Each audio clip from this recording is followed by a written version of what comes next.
quorum being present, the Select Committee to investigate the January 6th attack on the United States Capitol will be in order. The Select Committee is meeting today to receive testimony on the law enforcement experience on January 6th. Without objection, the chair is authorized to declare the committee in recess at any time. I now recognize myself for an opening statement. Let me say a few words at the outset about this committee's work and how, as chairman, I plan to run things. We're going to be guided solely by the facts of what happened on January 6th in the run up to that tragic day and what has taken place since. That's what we're charged to do by House Resolution 503. There's no place for politics or partisanship in this investigation. Our only charge is to follow the facts where they lead us. And while we have a lot to uncover, there are a few things we already know. We know that the insurrection on January 6th was a violent attack that involved vicious assault on law enforcement. We know there's evidence in a coordinated, planned attack. We know that men and women who stormed the Capitol wanted to derail the peaceful transfer of power in this country. We know that 7 people lost their lives, that more than 140 police officers suffered injuries. We know that efforts to subvert our democracy are ongoing, and a major part of the Select Committee's work will be to find ways to eliminate that threat. We also know that the rioters came dangerously close to succeeding. If not for the heroism of the United States Capitol Police and the Metropolitan Police Department, many more lives might have been lost, and the rioters could have accomplished what they set out to do, upend American democracy. It's an honor to have 4 of these heroes sitting before us today. We welcome them for appearing here, and more importantly, for your heroism on January 6th. You have the gratitude of this committee and this country. You held the line that day. I can't overstate what was on the line, our democracy. You held the line. We're going to revisit some of those moments today, and it won't be easy, but history will remember your names and your actions. And it's important to think about history as this committee starts its work, and as we hear from these courageous men and to get answers for the American people, because we need to understand our history if we want to understand the significance of what happened on January 6th and our role as members of the People's House. I'm talking about the peaceful transfer of power. 200 years ago, in 1801, the House of Representatives did one of its jobs laid out in the Constitution. After a deadlock in the Electoral College, this body cast 36 ballots and ultimately settled the contest for President of the United States. What followed was the first peaceful transfer of power in our country's history. We know that since then, our history has been far from perfect. We've been torn apart and brought back together. We've struggled across generations to make our country's great vision a reality for all Americans. We won victories and we've suffered failures. But the peaceful transfer of power has stood as the pillar of our democracy. It's one of those things we rely on, a safeguard that we hold close, because as heated and angry and divided as we may be, whatever victories we celebrate or upheavals we endure, we can rest easy knowing that when the moment comes, our system guarantees that one party will hand the reins to another if that's the will of the people. And while our institutions endured, and while Joe Biden is the legitimately elected president of the United States, a peaceful transfer of power didn't happen this year. It did not happen. Let that sink in. Think about it. A violent mob was pointed toward the Capitol and told to win a trial by combat. Some descended on this city with clear plans to disrupt our democracy. One rioter said that they weren't there to commit violence, but that, I'm quoting, "We are just there to overthrow the government." I want to repeat that. I urge everyone to listen to those words and think about what they mean. We were just there to overthrow the government. They marched on the Capitol with the clear intentions of stopping the certification of the election. And when they encountered the police sworn to keep us safe, they went on the attack with bear spray, knives, tasers, hockey sticks, even flagpoles fashioned in clubs with the American flag still attached. And those rioters breached the Capitol. They smashed windows, scaled walls, broke down doors, and invaded the halls of Congress. It was a scene of violence in the citadel of our democracy not seen since 1814, when British soldiers sacked the building. They raced through the hallways chanting, "Hang Mike Pence, where's Nancy?" They stormed onto the Senate floor because they wanted to stop the Senate from certifying the election. The rioters tried to take over the House floor for the same reason. Thankfully, some astute young staff member had the presence of mind to grab the physical electoral ballots for safekeeping. These rioters were organized. They were ready for a fight, and they came close to succeeding. It's frightening to think about how close we were. A few inches of wood and glass. An officer turning left instead of turning right. But just describing that attack doesn't come close to capturing what actually took place that day. So we're going to see some of what our witnesses saw on January 6th. Let's see the video, please. But please be advised that it contains graphic images and strong language, which many may find disturbing.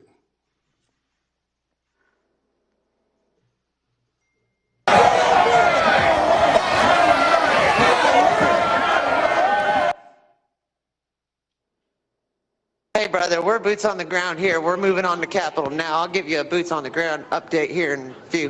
Multiple Capitol entries! Multiple Capitol entries!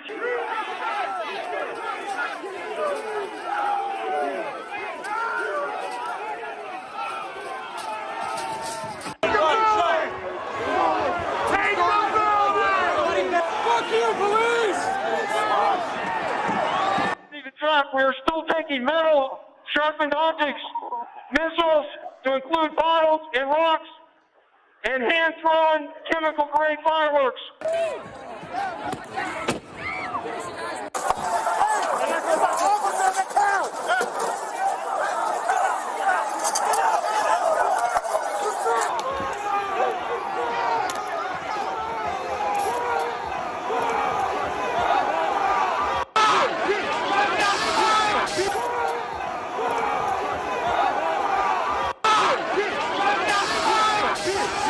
This is now effectively a riot.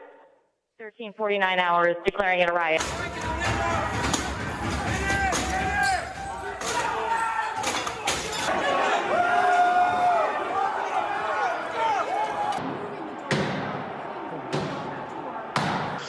Okay, guys, apparently this tip of the spear has entered the Capitol building.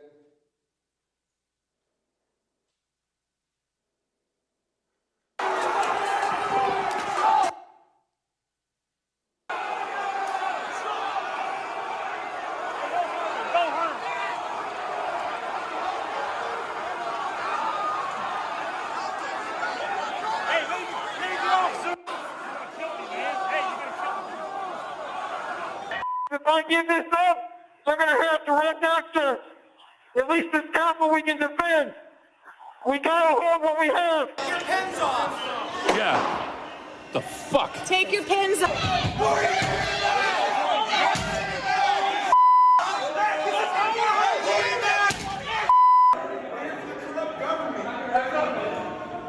Government.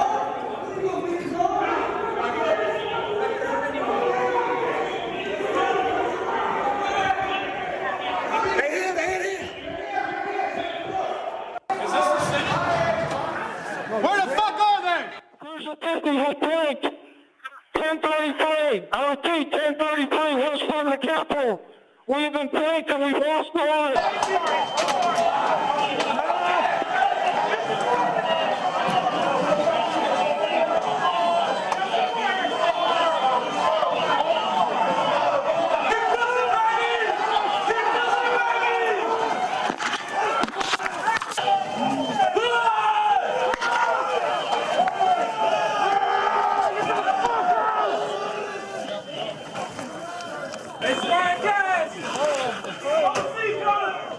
Lock the shields! Lock them together! Lock them together! We need fresh patriots in the front!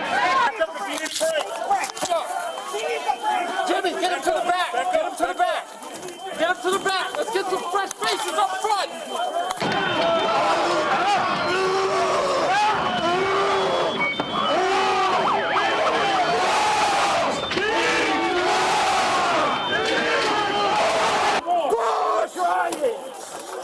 All right, let me out!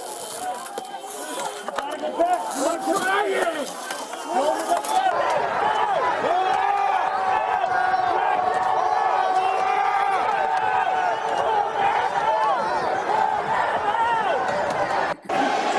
Can I speak to Pelosi? Yeah, we're coming, bitch! Oh, my bitch, we're coming for you too, fucking traitor!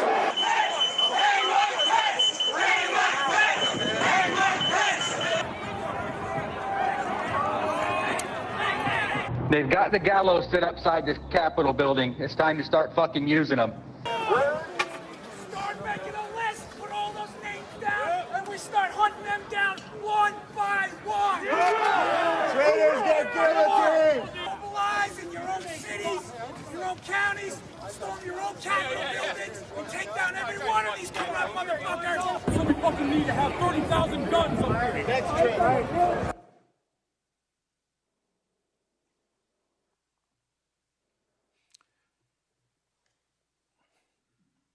He'll be back, he warns us. It's just chilling. I thank God for our democracy and our republic withstood this assault. But that man's warning reminds us that this threat hasn't gone away. It looms over our democracy like a dark cloud. Some people are trying to deny what happened, to whitewash it, to turn the insurrectionists into martyrs. But the whole world saw the reality of what happened on January 6th. The hangman's gallows sitting out there on our nation's mall. The flag of that first failed and disgraced rebellion against our union being paraded through the Capitol. The hatred, the bigotry, the violence. And all of it for a vile, vile lie. Let's be clear. The rioters who tried to rob us of our democracy were propelled here by a lie. As chairman of this committee, I will not give that lie any fertile ground. We need to understand how and why the big lie festered. We need to know minute by minute how January 6th unfolded. We need to understand how the rotten lie behind January 6th has continued to spread and feed the forces that would undermine American democracy. And we need to figure out how to fix the damage. It won't be easy, but I have tremendous confidence in the colleagues sitting to my left and right. These are men and women of courage and character. We did not ask for this, but the House of Representatives did its job to give this country its first peaceful transfer of power, and we will do our job now to make sure the peaceful transfer of power remains a pillar of our democracy. We cannot allow ourselves to be undone by liars and cheaters. This is the United States of America. My distinguished colleague from Wyoming, Ms. Cheney, is not the ranking member of this select committee, but because this investigation is bipartisan, it's important that we hear Republican voices as well. I now recognize Representative Cheney for an opening statement. Thank you very much, Chairman Thompson. Thank you to all my colleagues on this committee, and thank you to each of the witnesses appearing before us today. It is because of you. You held the line. You defended all of us. You defended the Capitol and you defended the Constitution and our republic, and every American owes you our undying gratitude. Every American, I hope, will be able to hear your testimony today and will watch the videos. The videos show the unbelievable violence and the inexcusable and intolerable cruelty that you all faced, and people need to know the truth. I want to begin by reflecting briefly on the investigation that we're launching today. Every one of us here on the dais voted for and would have preferred that these matters be investigated by an independent, nonpartisan commission composed of 5 prominent Americans selected by each party and modeled on the 9/11 Commission. Although such a commission was opposed by my own leadership in the House, it overwhelmingly passed with the support of 35 Republican members. It was defeated by Republicans in the Senate, and that leaves us where we are today. We cannot leave the violence of January 6th and its causes uninvestigated. The American people deserve the full and open testimony of every person with knowledge of the planning and preparation for January 6th. We must know what happened here at the Capitol. We must also know what happened every minute of that day in the White House, every phone call, every conversation, every meeting leading up to, during, and after the attack. Honorable men and women have an obligation to step forward. If those responsible are not held accountable, and if Congress does not act responsibly, this will remain a cancer on our constitutional republic, undermining the peaceful transfer of power at the heart of our democratic system. We will face the threat of more violence in the months to come and another January 6th every 4 years. I have been a conservative Republican since 1984 when I first voted for Ronald Reagan. I've disagreed sharply on policy and politics with almost every Democratic member of this committee. But in the end, we are one nation under God. The framers of our Constitution recognized the danger of the vicious factionalism of partisan politics. And they knew that our daily arguments could become so fierce that we might lose track of our most important obligation, to defend the rule of law and the freedom of all Americans. That is why our framers compelled each of us to swear a solemn oath to preserve and protect the Constitution. When a threat to our constitutional order arises, as it has here, we are obligated to rise above politics. This investigation must be nonpartisan. While we begin today by taking the public testimony of these 4 heroic men, we must also realize that the task of this committee will require persistence. We must issue and enforce subpoenas promptly. We must get to objective truth. We must overcome the many efforts we are already seeing to cover up and obscure the facts. On January 6th and in the days thereafter, almost all members of my party recognized the events of that day for what they actually were. One Republican, for example, said, quote, "What is happening at the U.S. Capitol right now is unacceptable and un-American. Those participating in lawlessness and violence must be arrested and prosecuted to the fullest extent of the law." No member of Congress should now attempt to defend the indefensible, obstruct this investigation, or whitewash what happened that day. We must act with honor and duty and in the interest of our nation. America is great because we preserve our democratic institutions at all costs. Until January 6th, we were proof positive for the world that a nation conceived in liberty could long endure. But now January 6th threatens our most sacred legacy. The question for every one of us who serves in Congress, for every elected official across this great nation, indeed for every American, is this: will we adhere to the rule of law? Will we respect the rulings of our courts? Will we preserve the peaceful transition of power? Or will we be so blinded by partisanship that we throw away the miracle of America? Do we hate our political adversaries more than we love our country and revere our Constitution? I pray that that is not the case.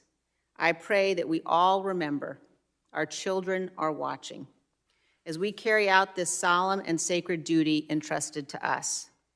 Our children will know who stood for truth, and they will inherit the nation we hand to them, a republic if we can keep it. Thank you, Mr. Chairman. I yield back. Thank you, Representative Cheney. I will now introduce our witnesses. We're joined today by Sergeant Aquilino Gonell of the United States Capitol Police. He's a 15-year veteran of the Capitol Police. He's assigned to a first responder unit in the United States Capitol Police's Uniformed Services Bureau. Before joining the Capitol Police, Sergeant Gonell served as 8 years in the United States Army and spent 545 days in Iraq, where his base was under constant mortar, rocket, and indirect fire by insurgents. He has received multiple awards and commendations for his military service. We're also joined by Officer Michael Fanone of the Metropolitan Police Department in Washington, D.C. Officer Fanone began his law enforcement career with the United States Capitol Police shortly after the terrorist attack of 9/11. For nearly 20 years, Officer Fanone has served the citizens of the District of Columbia in special units focusing on narcotics investigation and violent criminals. Officer Daniel Hodges is a member of the Civil Disturbance Unit 42 in the D.C. Metropolitan Police Department, where his responsibilities include riot response.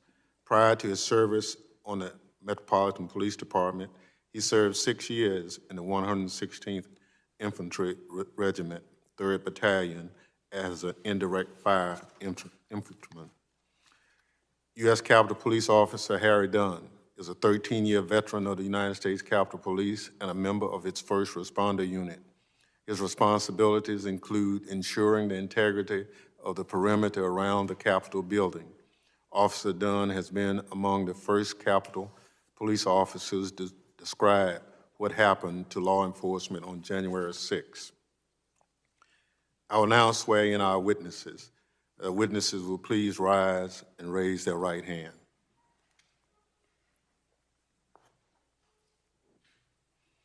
Do you swear or affirm that the testimony you are about to give is the truth, the whole truth, and nothing but the truth, so help you God? Thank you. You may be seated. Let the record reflect the witnesses answered in the affirmative. Without objection, the witness's full statement will be included in the record. I now recognize Sergeant Gonell to summarize his testimony. Good morning, everybody. Morning.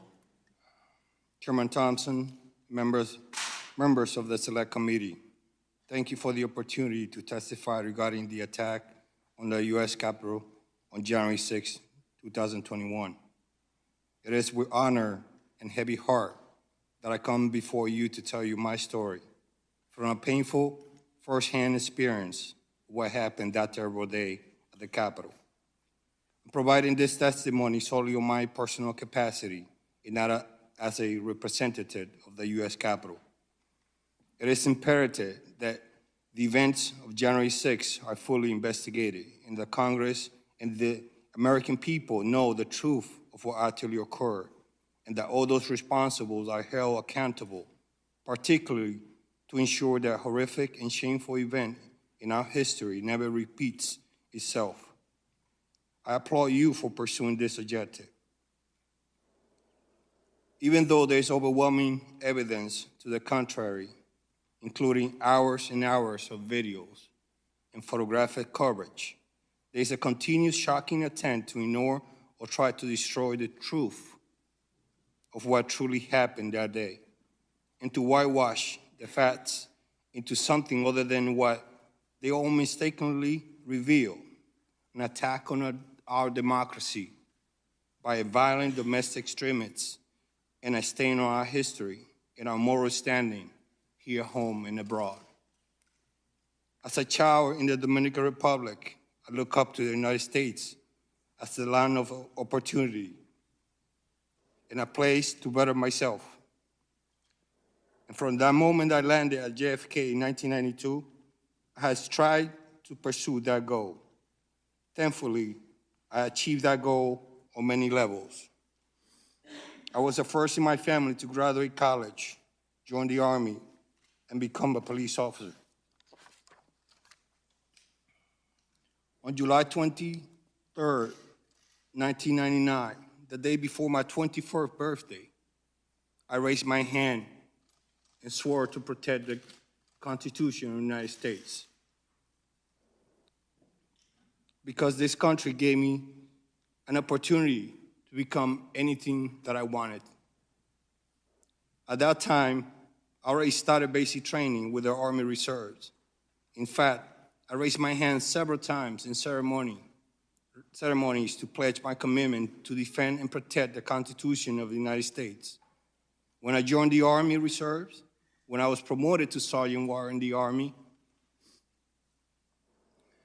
when I was promoted during my naturalization ceremony, and when my reenlistment in the Army, when I joined the United States Capitol Police, and lastly, when I was promoted to Sergeant 3 years ago. I have always taken my oath seriously. On January 6, 2021, I fulfilled my oath once more, this time to defend the United States Capitol and members of Congress carrying out their constitutional duties to certify the results of the November 2020 presidential election. To be honest, I did not recognize my fellow citizens who stormed the Capitol on January 6, or the United States that they claim to represent.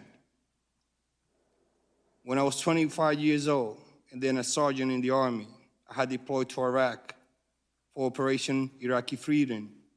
From time to time, I volunteered to travel on IED-infested roads to conduct supply missions for U.S. and allied forces and local Iraqi population as well. But on January 6, for the first time, I was more afraid to work at the Capitol than my entire deployment to Iraq. In Iraq, we expected armed violence because we were in a war zone, but nothing in my experience in the Army or as a law enforcement officer prepared me for what we confronted on January 6. The verbal assaults and disrespect we endured from the rioters were bad enough. I was falsely accused of betraying my oath, of choosing my paycheck over my loyalty to the U.S. Constitution, even as I defended the very democratic process that protected everyone in the hostile crowd. While I was at the Lower West Terrace at the Capitol, working with my fellow officers to prevent the breach and restore order, the rioters called me a traitor, a disgrace, and shouted that I, an Army veteran and a police officer, should be executed. Some of the rioters had the audacity to tell me there was nothing personal, that they would go through me, through us, police officers, to achieve their goal, as they were breaking metal barriers to use as a weapon against us. Or they used more menacing language. If you shoot us, we all have weapons, we will shoot back. Or we'll get our guns, we outnumber you. They said, join us. I heard specific threats to the lives of Speaker Nancy Pelosi and then also Vice President Mike Pence. But the physical violence we experienced was horrific and devastating. My fellow officers and I were punched, kicked, shoved, sprayed with chemical irritants, and even blinded with eye-damaging lasers by a violent mob, who apparently saw us, law enforcement, officer dedicated to ironically protecting them as U.S. citizens as an impediment to their attempted insurrection. The mob brought weapons to try to accomplish their insurrectionist objectives and use them against us. These weapons included hammers, rebars, knives, baton, and police shields taken by force, as well as bear spray and pepper spray. Some of the rioters wore tactical gear, including bulletproof vests and gas masks. The rioter also forcibly took out batons and shields to use them against us. I was particularly shocked at seeing the insurrectionists violently attack us with the very American flag that they claim to sought to protect. Based on the coordinated tactics we observed and verbal commands we heard, it appears that many of these attackers had law enforcement or military experience. The rioters were vicious and relentless. We found ourselves in a violent battle, desperate to attempt to prevent the breach of the Capitol by the entrance near the inauguration stage. Metropolitan Police officers were being pulled into the crowd. We have one right here, right next to me.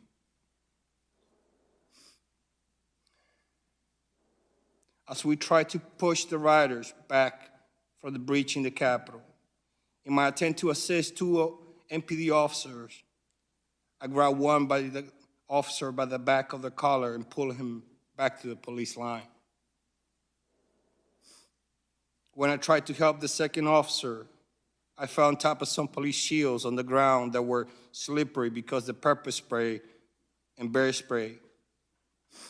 Rioters immediately began to pull me by my leg, by my shield, by my gear strap on my left shoulder.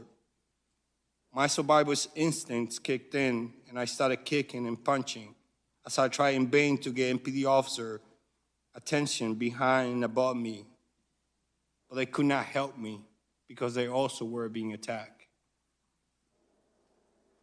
I finally was able to hit the rioter who was grabbing me with my baton and able to stand. And then I continued to fend off new attackers as they kept rotating and attacking us again and again. What we were subjected that day was like something from a medieval battle. We fought hand to hand, inch by inch, to prevent an invasion of the Capitol by a violent mob intent on subverting our democratic process. My fellow officers and I were committed to not letting any rioters breach the Capitol. It was a prolonged and desperate struggle. The rioters attempted to breach the Capitol were shouting, "Trump, send us. Pick the right side. We want Trump." I vividly heard officers screaming in agony and pain just an arm length from me. I didn't know at that time, but that was Officer Hodges, and he's here today to testify. I, too, was being crushed by the rioters. I could feel myself losing oxygen and recall thinking to myself, this is how I'm going to die, defending this entrance. Many of the officers fighting alongside me were calling for shields because their shields had been stripped from them by the rioters. I was one of the few officers left with a shield, so I spent the majority of my time at the front of the line. I later find out that my wife and relatives were here in the U.S. and abroad.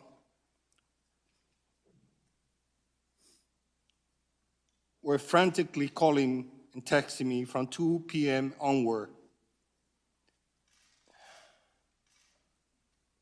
because they were watching the turmoil on television. It was now until 4:26 p.m. after giving CPR to one of the rioters who breached the Capitol in an effort to save her life that I finally had a chance to let my own family know that I was alive.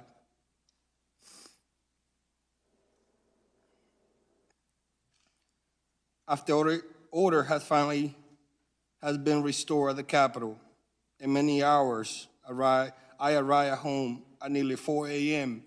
on January 7th. I had to push my wife away from me because she wanted to hug me. And I told her no, because of all the chemical that my uniform had on.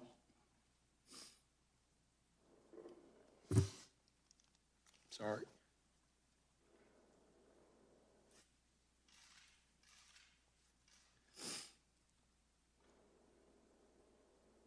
I couldn't sleep because the chemical reactivated after I took a shower, and my skin was burning. I finally fell asleep 2 hours later, completely physically and mentally exhausted. Yet by 8 o'clock a.m., I was already back, on my way back to the Capitol.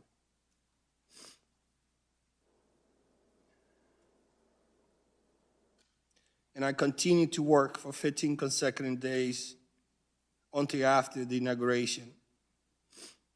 I made sure to work despite my injuries because I wanted to continue doing my job and help secure the Capitol complex. More than 6 months later, I'm still trying to recover from my injuries. Many of my fellow Capitol officers, as well as MPD officers, suffer terrible physical injuries from the violence inflicted on us on January 6th. I sustained injuries on both my hands, my left shoulder, my left calf, and my right foot. I already had undergone bone fusion surgery on my right foot, and I was just told that I need surgery on my left shoulder. I have been on medical and administrative leave for much of the past 6 months, and I expect to need further rehabilitation for possibly more than a year. There are some who express outrage when someone kneels while calling for social justice. Where are those same people expressing the outrage to condemn the violence attack on law enforcement, the Capitol, in our American democracy? I'm still waiting for them. As Americans in the world watching horror what was happening at the Capitol, we did not receive timely reinforcement and support we needed. In contrast, during the Black Lives Matter protests last year, U.S. Capitol Police had all the support we needed and more. Why the different response? Were it not for the brave members of the MPD and later on from other law enforcement agencies, I'm afraid to think what could have happened on January 6th. I want to publicly thank all the law enforcement agencies that responded to assist that day for their courage and their support. I especially want to thank those Capitol Police officers who responded on their own from home after working midnight shift. Despite being outnumbered, we did our job. Every member of the House of Representatives, senators, and staff members made it home. Sadly, as a result of that day, we lost officers, some really good officers. But we held the line to protect our democratic process, because the alternative would have been a disaster. We are not asking for medals or recognition. We simply want justice and accountability. For most people, January 6th happened for a few hours. But for those of us who were in the thick of it, it has not ended. That day continued to be a constant trauma for us literally every day, whether because of our physical or emotional injuries or both. While it has not received much attention, sadly, Many of my colleagues have quietly resigned from the Capitol because of that day. I'm also regularly called by law enforcement officials and prosecutors to help identify from photographs and videos the rioters. And to be honest, physical therapy is painful and hard. I could have lost my life that day, not once, but many times. But as soon as I recover from my injuries, I will continue forward and proudly serve my country in the U.S. Capitol Police.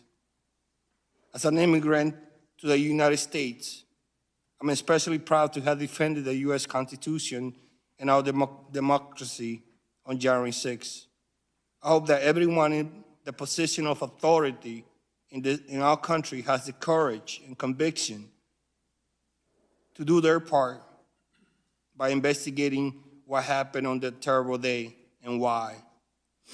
This investigation is essential to our democracy, and I'm deeply grateful to you for undertaking it. I'm happy to assist as I can and answer any question you may have to the best of my ability. Thank you. Thank you very much for your riveting testimony, Sergeant Gonell. I now recognize Officer Fanone to summarize his testimony.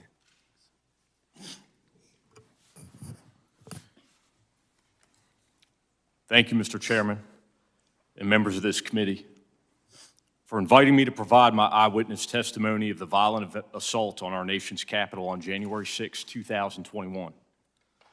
My name, for those of you who don't know, is Michael Fanone. And while I've been a sworn officer with the Metropolitan Police Department in Washington, D.C. for almost 2 decades, my law enforcement career actually began here in this building as a United States Capitol Police officer shortly after 9/11. In part because of the 2001 attack on our country by terrorists, I felt called to serve.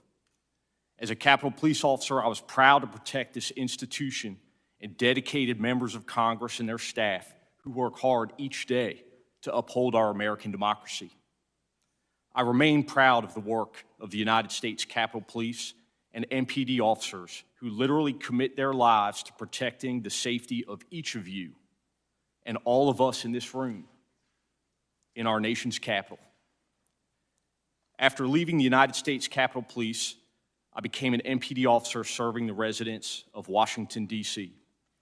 I have spent the majority of my nearly 20 years as a Metropolitan Police officer working in special mission units whose responsibilities include the investigation and arrest of narcotics traffickers and violent criminals.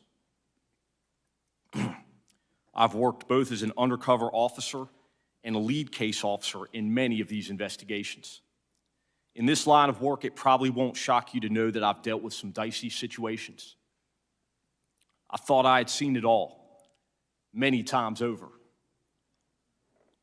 Yet what I witnessed and experienced on January 6, 2021 was unlike anything I had ever seen,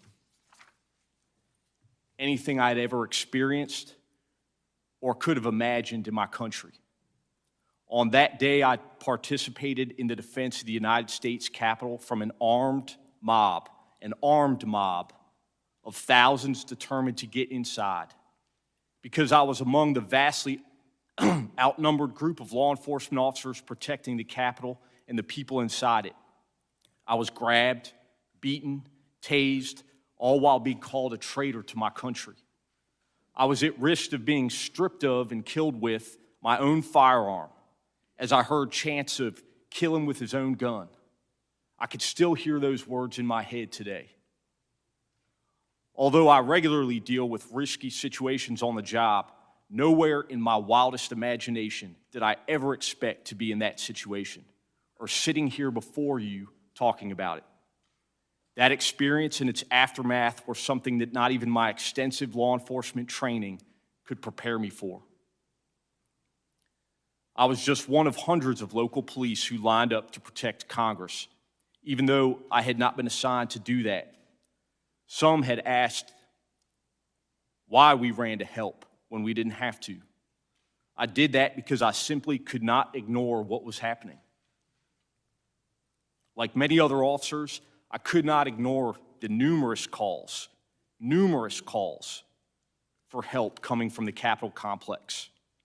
I'm a plainclothes officer assigned to the 1st District's crime suppression team, but for the first time in nearly a decade, I put on my uniform. When my partner, Jimmy Albright, and I arrived at the Capitol around 3 that afternoon, it was like it was unlike any scene I had ever witnessed. Jimmy parked our police vehicle near the intersection of South Capitol Street and D Street in Southeast, and we walked to the Capitol, from there passing the Longworth House Office building. It was eerily quiet, and the sidewalks, usually filled with pedestrians, were empty. As we made our way to Independence Avenue, I could see dozens of empty police vehicles that filled the street, police barricades which had been abandoned, and hundreds of angry protesters, many of whom taunted us as we walked towards the Capitol building. Jimmy and I immediately began to search for an area where we could be of most assistance. We made our way through a door on the south side of the Capitol, walking then to the crypt and finally down to the lower West Terrace tunnel. It was there that I observed a police commander struggling to breathe as he dealt with the effects of CS gas that lingered in the air. Then I watched him collect himself, straighten his cap and trench coat adorned with its silver eagles, and return to the line. That commander was Ramey Kyle of the Metropolitan Police Department, and those images are etched into my memory, never to be forgotten. In the midst of that intense and chaotic scene, Commander Kyle remained cool, calm, and collected as he gave commands to his officers. "Hold the line," he shouted over the roar. Of course, that day, the line was the seat of our American government.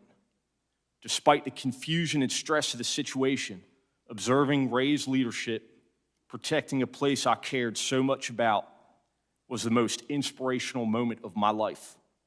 The bravery he and others showed that day are the best examples of duty, honor, and service. Each of us who carries a badge should bring those core values to our work every day. The fighting in the lower West Terrace tunnel was nothing short of brutal. Here I observed approximately 30 police officers standing shoulder to shoulder, maybe 4 or 5 abreast, using the weight of their bodies to hold back the onslaught of violent attackers. Many of these officers were injured, bleeding, and fatigued, but they continued to hold the line. As I don't have to tell the members in this room, the tunnel is a narrow and long hallway. It is not the sort of space anyone would want to be pulled into hand-to-hand combat with an angry mob.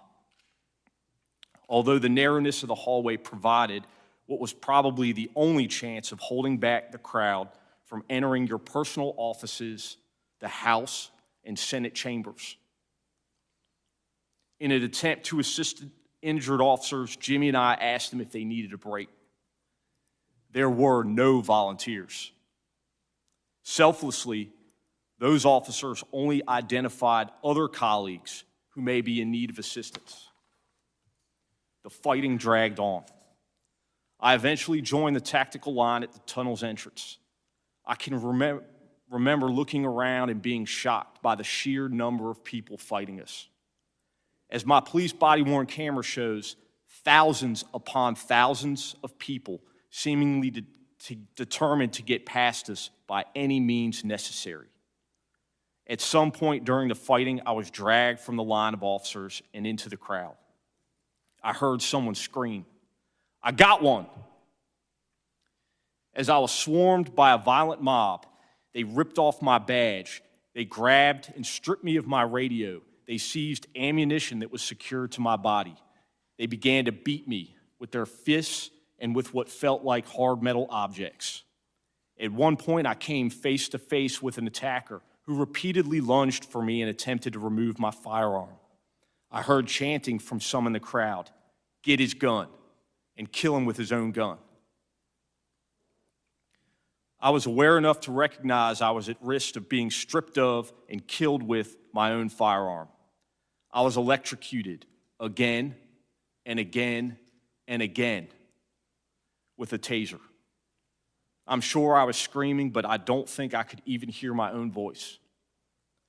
My body camera captured the violence of the crowd directed toward me during those very frightening moments. It's an important part of the record for this committee's investigation and for the country's understanding of how I was assaulted and nearly killed as the mob attacked the Capitol that day. And I hope that everyone will be able to watch it. The portions of the video I've seen remain extremely painful for me to watch at times, but it is essential that everyone understands what really happened that tragic day. During those moments, I remember thinking there was a very good chance I would be torn apart or shot to death with my own weapon. I thought of my 4 daughters who might lose their dad. I remain grateful that no member of Congress had to go through the violent assault that I experienced that day. During the assault, I thought about using my firearm on my attackers, but I knew that if I did, I would be quickly overwhelmed. And that, in their minds, would provide them with the justification for killing me. So I instead decided to appeal to any humanity they might have. I said as loud as I could manage, "I've got kids." Thankfully, some in the crowd stepped in and assisted me. Those few individuals protected me from a crowd and inched me toward the Capitol until my fellow officers could rescue me. I was carried back inside. What happened afterwards is much less vivid. I had been beaten unconscious and remained so for more than 4 minutes. I know that Jimmy helped to evacuate me from the building and drove me to MedStar Washington Hospital Center, despite suffering significant injuries himself. At the hospital, doctors told me that I had suffered a heart attack, and I was later diagnosed with a concussion, a traumatic brain injury, and post-traumatic stress disorder. As my physical injuries gradually subsided and the adrenaline that had stayed with me for weeks waned, I've been left with the psychological trauma and the emotional anxiety of having survived such a horrific event. And my children continue to deal with the trauma of nearly losing their dad that day. What makes the struggle harder and more painful is to know so many of my fellow citizens, including so many of the people I put my life at risk to defend, are downplaying or outright denying what happened. I feel like I went to hell and back to protect them and the people in this room.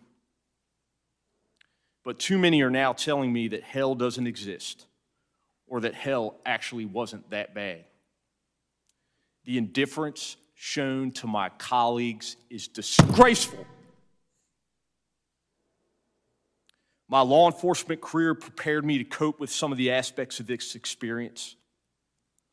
Being an officer, you know your life is at risk whenever you walk out the door, even if you don't expect otherwise law-abiding citizens to take up arms against you. But nothing, truly nothing, has prepared me to address those elected members of our government who continue to deny the events of that day, and in doing so, betray their oath of office. Those very members whose lives, offices, staff members I was fighting so desperately to defend. I agreed to speak here today and have talked publicly about what happened because I don't think our response to the insurrection should have anything to do with political parties. I know that what my partner Jimmy and I suited up for on January 6th didn't have anything to do with political parties or about politics or what political party any of you public servants belong to. I've worked in this city for 2 decades, and I've never cared about those things, no matter who was in office. All I've ever cared about is protecting you and the public, so you can do your job in service to this country and for those whom you represent.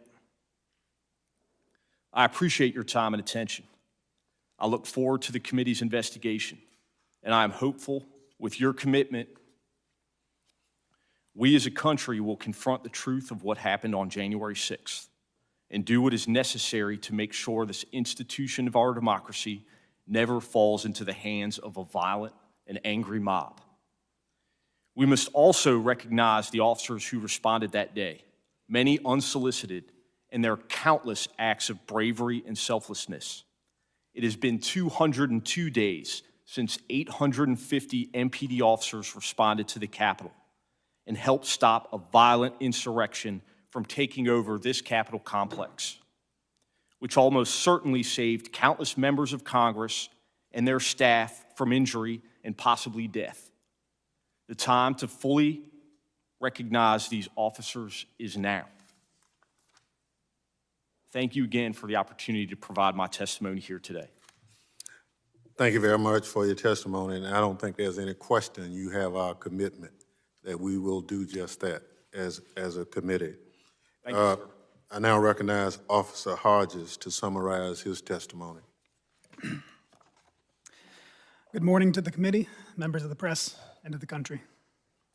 To the members of the committee, I'd like to thank you for your invitation today to provide my account of my knowledge and experiences from January 6th, 2021.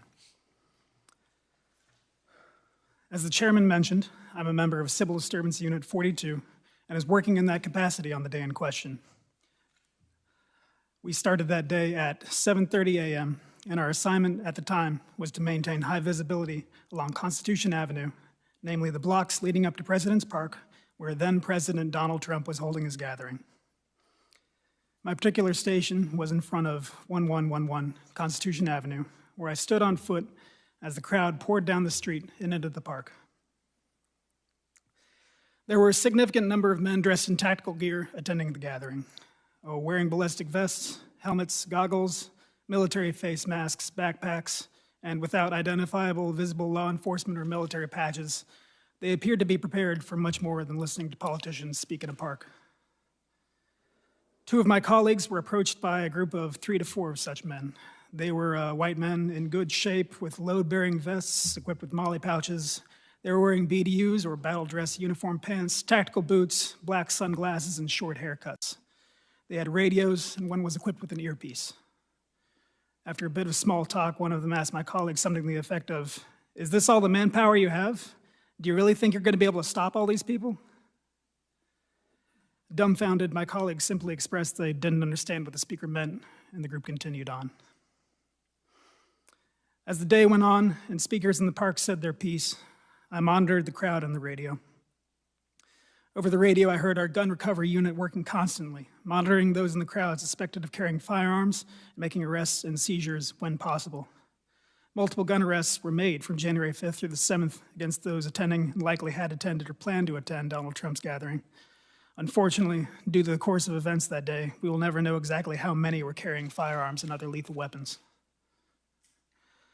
I don't know what time it was, but eventually the flow of the foot traffic reversed, with people leaving President's Park and traveling eastbound down Constitution Avenue towards the United States Capitol. At approximately 12:30 p.m., I noticed a commotion about half a block to my east, and I saw the crowd starting to coalesce around 2 figures. I ran to where they were and found a confrontation at the intersection of 10th and Constitution Avenue Northwest. One counter-protester, a black man, was backpedaling away from a white man in a Trump-labeled face mask who was closely following him with an outstretched arm. Myself and my colleague first arrived and physically separated the two, but a crowd of Donald Trump's people had gathered. They attempted to bait the counter-protester into attacking, shouting insults such as, "Your mother's a whore," and accusing him of hiding behind the cops. Eventually, enough MPD members had gathered to move along the crowd, who continued eastbound toward the Capitol building, and the counter-protester departed northbound on 10th Street. Returning to my post, I continued to monitor the radio. I could hear Commander Glover leading the defense efforts at the Capitol as the protesters began their transition from peaceful assembly into terrorism.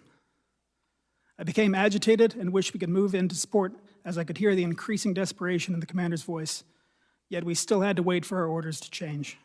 And eventually they did. At approximately 1:30 p.m., the commander authorized rapid response platoons to deploy their hard gear and respond to the Capitol, including CDU 42. The last thing I remember hearing over the air before departing for the Capitol grounds was confirmation that our explosive ordnance disposal team had discovered a device Given which unit was being associated with the device, I immediately realized MPD had discovered a bomb of some type near the Capitol. This thought was never far from my mind for the rest of the day. We ran back to our vans and got on our hard gear as quickly as we could. Navigating alternate routes to avoid the foot traffic, we drove as close as we could to the Capitol, disembarking at the northwest side of the Capitol grounds. We gave our gear a final check and marched towards the West Terrace. The crowd was thinner the further out from the Capitol you were. So as we marched, the resistance we initially met was verbal. A man sarcastically yelled, "Here come the boys in blue, so brave." Another called on us to remember your oath. There was plenty of booing. A woman called us stormtroopers. Another woman, who was part of the mob of terrorists laying siege to the Capitol of the United States, shouted traitors. More found appeal in this label and shouted traitors at us as we passed. One man attempted to turn it into a duosyllabic chant. We continued to march. We had been marching in two columns, but as we got closer to the West Terrace, the crowd became so dense that in order to progress, we marched single file, with our hands on the shoulders of the man in front of us in order to avoid separation. However, as we came close to the terrace, our line was divided and we came under attack. A man attempted to rip the baton from my hands, and we wrestled for control. I retained my weapon after I pushed him back. He yelled at me, "You're on the wrong team." Cut off from our leadership, which was at the front of our formation, we huddled up and assessed the threats surrounding us. One man tried and failed to build a rapport with me, shouting, "Are you my brother?" Another takes a different tack, shouting, "You will die on your knees." I was at the front of our group and determined we had to push our way through the crowd in order to join the defense proper. So I began shouting, "Make way," as I forged ahead, hoping that I'm clearing a path for others behind me to follow. However, as I looked back, I saw that the rest of the group came under attack and were unable to follow. The crowd attempted to physically bar the rest of the platoon from following. I backtracked and started pulling the terrorists off my team from their backpacks and their collars. Around this time, one of the terrorists who had scaled the scaffolding that adorned the Capitol at the time threw something heavy down at me and struck me in the head, disorienting me. I suspect this resulted in the likely concussion I dealt with in the weeks after. Another man attempted to disarm me of my baton, and again, we wrestled for control. He kicked me in my chest as we went to the ground. I was able to retain my baton again, but I ended up on my hands and knees and blind. The medical mask I was wearing at the time to protect myself from the coronavirus was pulled up over my eyes so I couldn't see. I braced myself against the impact of their blows and feared the worst. Thankfully, my platoon had repelled their own attackers and got me back on my feet. The crowd started chanting "USA" at us, and we struck out again for the West Terrace. I led the charge through the midst of crowd control munitions, explosions, and smoke engulfing the area.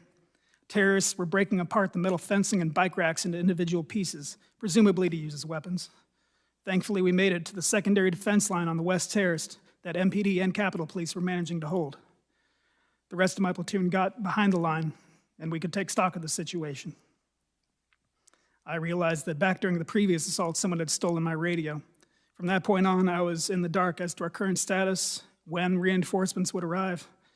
Terrorists were scaling the scaffolding on both our sides, the tower that was in front of us, and attempting to breach the waist-high metal fencing that was the only barrier we had aside from ourselves.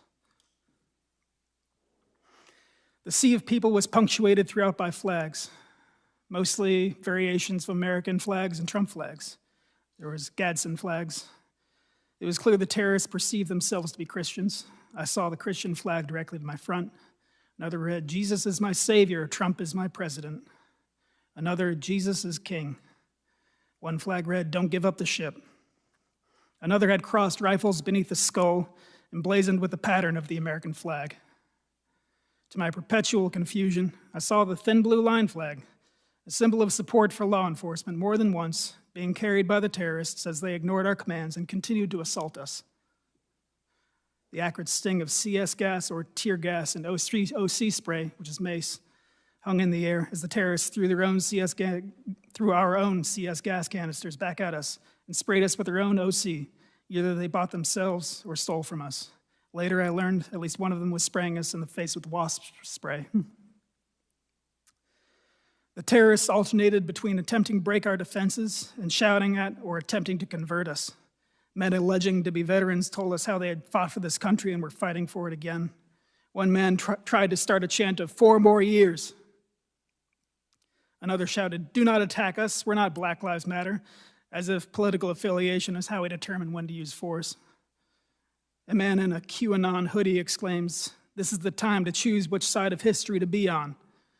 A man whose shirt read, "God, Guns, and Trump" stood behind him, silently holding a Trump flag. A new man came to the front and fixated on me, continually berating me, telling me to take off my gear and give it to him, to show solidarity with we the people, or we're going to run over you. His voice cracked with the strain and the volume of his threats. He continued, "Do you think your little pea-shooter guns are going to stop this crowd? No, we're going in that building." Eventually, there was a surge in the crowd. The fence buckled and broke apart, and we were unable to hold the line. A chaotic melee ensued. Terrorists pushed through the line and engaged us in hand-to-hand combat. Several attempted to knock me over and steal my baton. One latched onto my face and got his thumb in my right eye, attempting to gouge it out. I cried out in pain and managed to shake him off.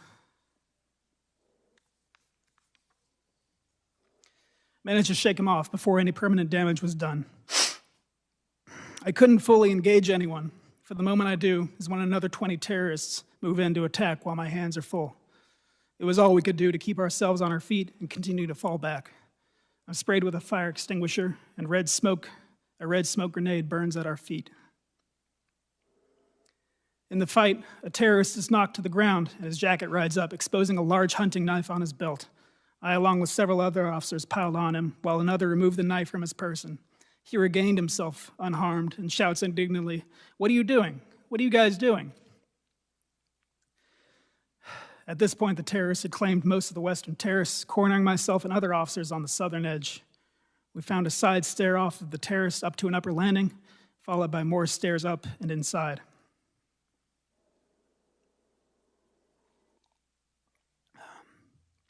Inside the Capitol building, officers walked through the halls briefly until they found a place to sit, decontaminate their faces of OC and CS, and take a quick breather. I followed suit. Someone had managed to find a package of water bottles and was passing them out.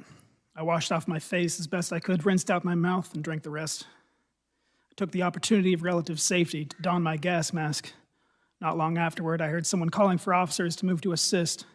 I steeled myself for another round and descended a stairway into a long hallway filled with smoke and screams. The Capitol building is labyrinthine, but judging from the sound of intense combat, I could tell this hallway led outside to where the terrorists had forced our retreat. Officers were stacked deep, but every so often one would fall back from the front line, nursing an injury or struggling to breathe, and those who remained would take a step forward. It was a battle of inches, with one side pushing the other a few, and then the other side regaining their ground. At the time, I, and I suspect many others in the hallway, did not know that the terrorists had gained entry into the building by breaking in doors and windows elsewhere, so we believed ours to be the last line of defense before the terrorists had true access to the building and to potentially our elected representatives. Eventually, it was my turn in the meat grinder that was the front line. The terrorists had a wall of shields that they had stolen from officers, as well as stolen batons, what other armaments they brought. Even during this intense contest of wills, they tried to convert us to their cult. One man shouted, "We all just want to make our voices heard, and I think you feel the same. I really think you feel the same." All while another man attempts to batter us with a stolen shield. Another man, like many others, didn't seem to appreciate that this wasn't a game. He fought his way across the lawn, up the steps, through the western terrace, all the OC and CS gas, and at the front line of this final threshold was asking us to hold on because he has asthma. The two sides were at a stalemate at a metal door frame that sat in the middle of the hallway. At the front line, I inserted myself so the frame was at my back in an effort to give myself something to brace against and provide additional strength when pushing forward. Unfortunately, soon after I secured this position, the momentum shifted and we lost the ground that got me there.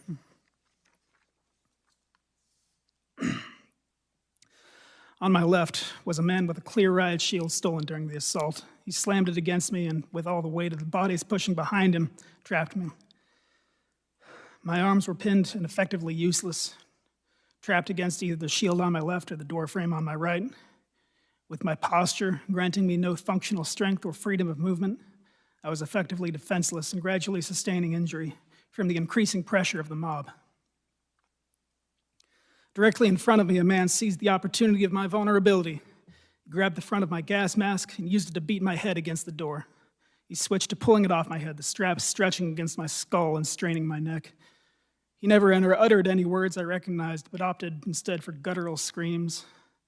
I remember him foaming at the mouth. He also put his cell phone in his mouth so that he had both hands free to assault me. Eventually, he succeeded in stripping away my gas mask, and a new rush of exposure to CS and OC spray hit me. The mob of terrorists were coordinating their efforts now, shouting, "Heave! Ho!" as they synchronized, pushing their weight forward, crushing me further against the metal door frame. The man in front of me grabbed my baton that I still held in my hands, and in my current state, I was unable to retain my weapon. He bashed me in the head and face with it, rupturing my lip and adding additional injury to my skull. At this point, I knew I couldn't sustain much more damage and remain upright.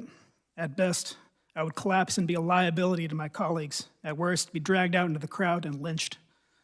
Unable to move or otherwise signal the officers behind me that I needed to fall back, I did the only thing that I could do and screamed for help.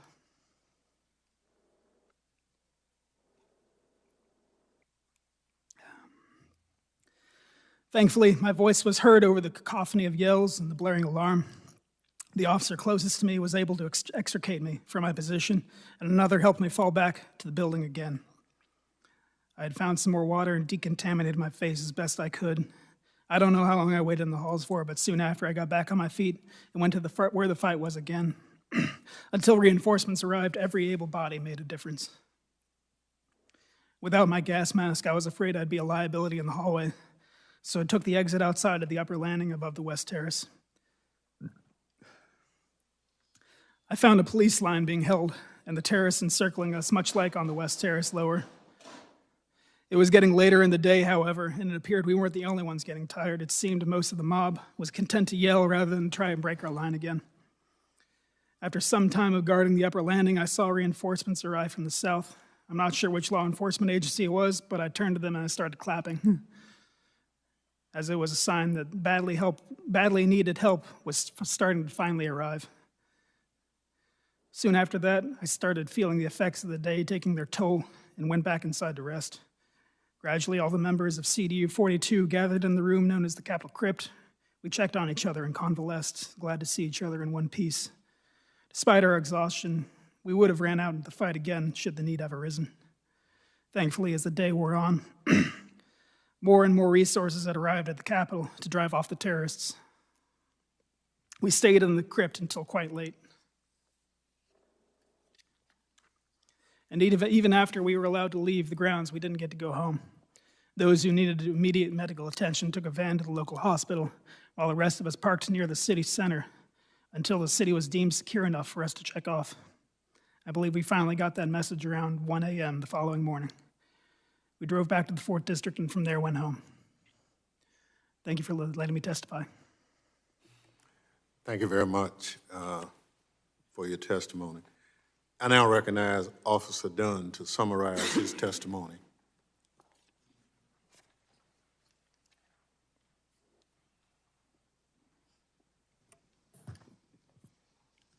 Chairman Thompson, members of the Select Committee, thank you for the opportunity today to give my account regarding the events of January 6, 2021, from my firsthand experience as a Capitol Police officer directly involved in those events and still hurting from what happened that day.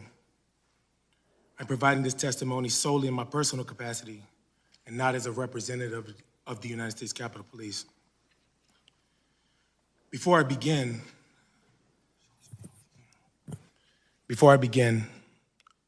I'd like to take a moment of my time to ask for a moment of silence for my fallen colleague, Officer Brian Sicknick, who died from injuries he sustained in the line of duty defending the capital of our beloved democracy.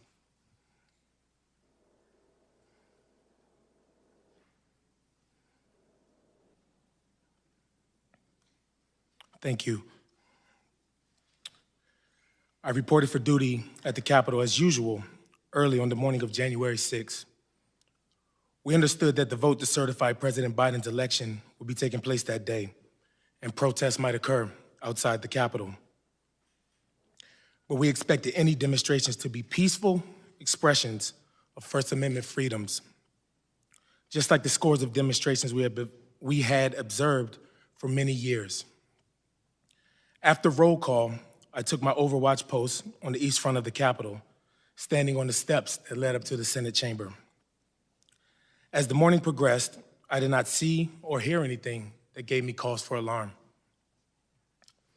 But around 10:56 a.m., I received a text message from a friend forwarding a screenshot of what appeared to be the potential plan of action, very different from a peaceful demonstration. The screenshot bore the caption, January 6th, Rally Point, Lincoln Park, and said the objective was the Capitol. It said, amongst other things, that Trump has given us marching orders and to keep your guns hidden. It urged people to bring your trauma kits and gas masks, to link up early in the day in 6 to 12-man teams. It indicated there would be time to arm up. Seeing that message caused me concern. To be sure, looking back now, it seemed to foreshadow what happened later. At the time, though, we had not received any threat warnings from our chain of command. I had no independent reason to believe that violence was headed our way. As the morning progressed and the crowd of protesters began to swell on the east side of the Capitol, many displaying Trump flags, the crowd was chanting slogans like, "Stop the steal," and "We want Trump." But demonstration was still being conducted in a peaceful manner. Early that afternoon, Capitol Police Dispatch advised all units over the radio that we had an active 10-100 at the Republican National Committee nearby. 10-100 is police code for a suspicious package such as a potential bomb. That radio dispatch got my attention, and I started to get more nervous and worried, especially because the crowds on the east front of the Capitol were continuing to grow. Around the same time, I started receiving reports on the radio about large crowd movements around the Capitol, coming from the direction of the ellipse to both the west and east fronts of the Capitol. Then I heard urgent radio calls for additional officers to respond to the west side, and an exclamation, a desperate voice, that demonstrators on the west side had breached the fence. Now it was obvious that there was a direct threat to the Capitol. I quickly put on a steel chest plate, which weighs approximately 20 pounds, and carrying my M4 rifle, sprinted around the north side of the Capitol to the West Terrace and the railing of the inaugural stage, where I had a broad view of what was going on. I was stunned by what I saw. In what seemed like a sea of people, Capitol police officers and Metropolitan Police officers, MPD, were engaged in desperate hand-to-hand fighting with rioters across the West Lawn.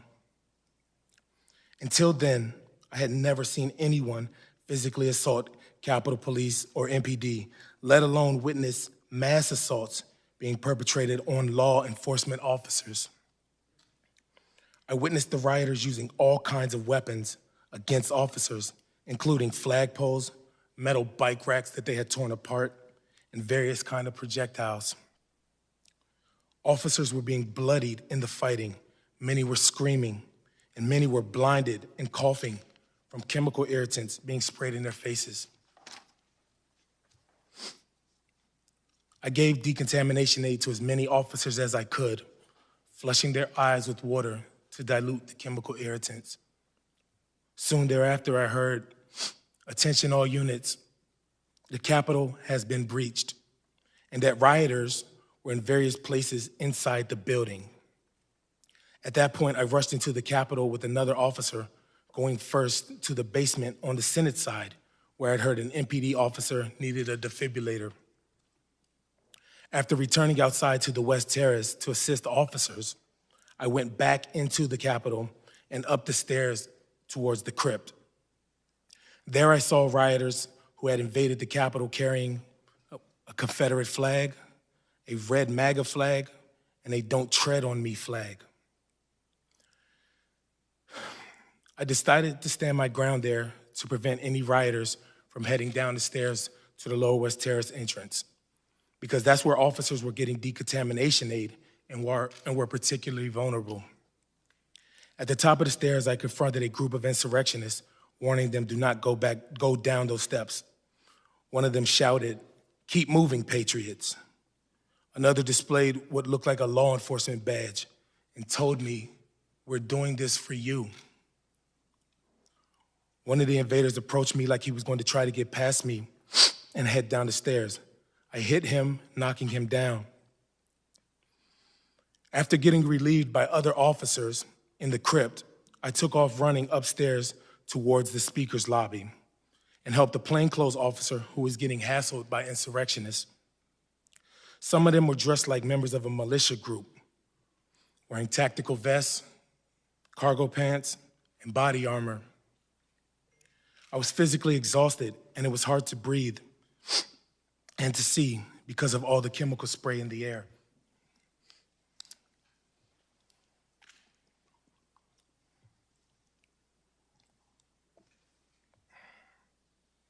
More and more insurrectionists were pouring into the area by the Speaker's lobby near the rotunda, and some wearing MAGA hats and shirts that said Trump 2020. I told them to just leave the Capitol, and in response they yelled, "No, man, this is our house. President Trump invited us here. We're here to stop the steal. Joe Biden is not the president. Nobody voted for Joe Biden." I'm a law enforcement officer, and I do my best to keep politics out of my job. But in this circumstance, I responded, "Well, I voted for Joe Biden. Does my vote not count? Am I nobody?"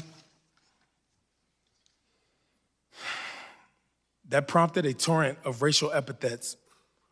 One woman in a pink MAGA shirt yelled, "You hear that, guys? This nigger voted for Joe Biden."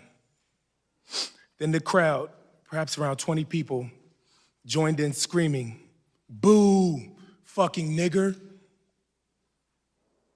No one had ever called me a nigger while wearing the uniform of a Capitol Police officer. In the days following the attempted insurrection, other Black officers shared with me their own stories of racial abuse on January 6th. One officer told me he had never, and in his entire 40 years of life, been called a nigger to his face, and that streak ended on January 6th. Yet another Black officer later told me he had been confronted by insurrectionists in the Capitol who told him, "Put your gun down and we'll show you what kind of nigger you really are." To be candid, the rest of the afternoon is a blur.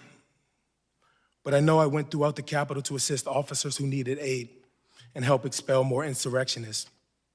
In the crypt, I encountered Sergeant Gonell, who was giving assistance to an unconscious woman who had been in the crowd of rioters on the west side of the Capitol. I helped to carry her to the area of the House Majority Leader's office, where she was administered CPR.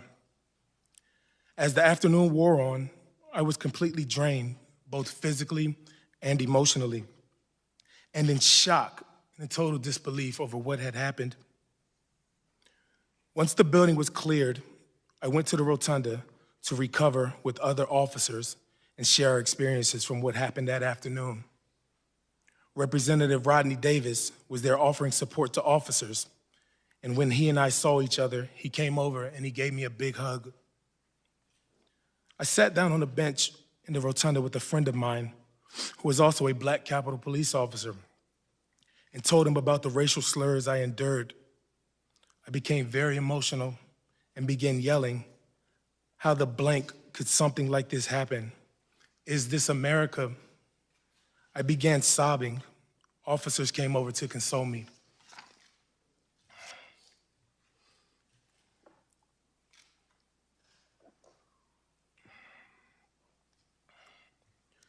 Later on January 6th, after order and security had been restored in the Capitol through the hard work and sacrifices of law enforcement,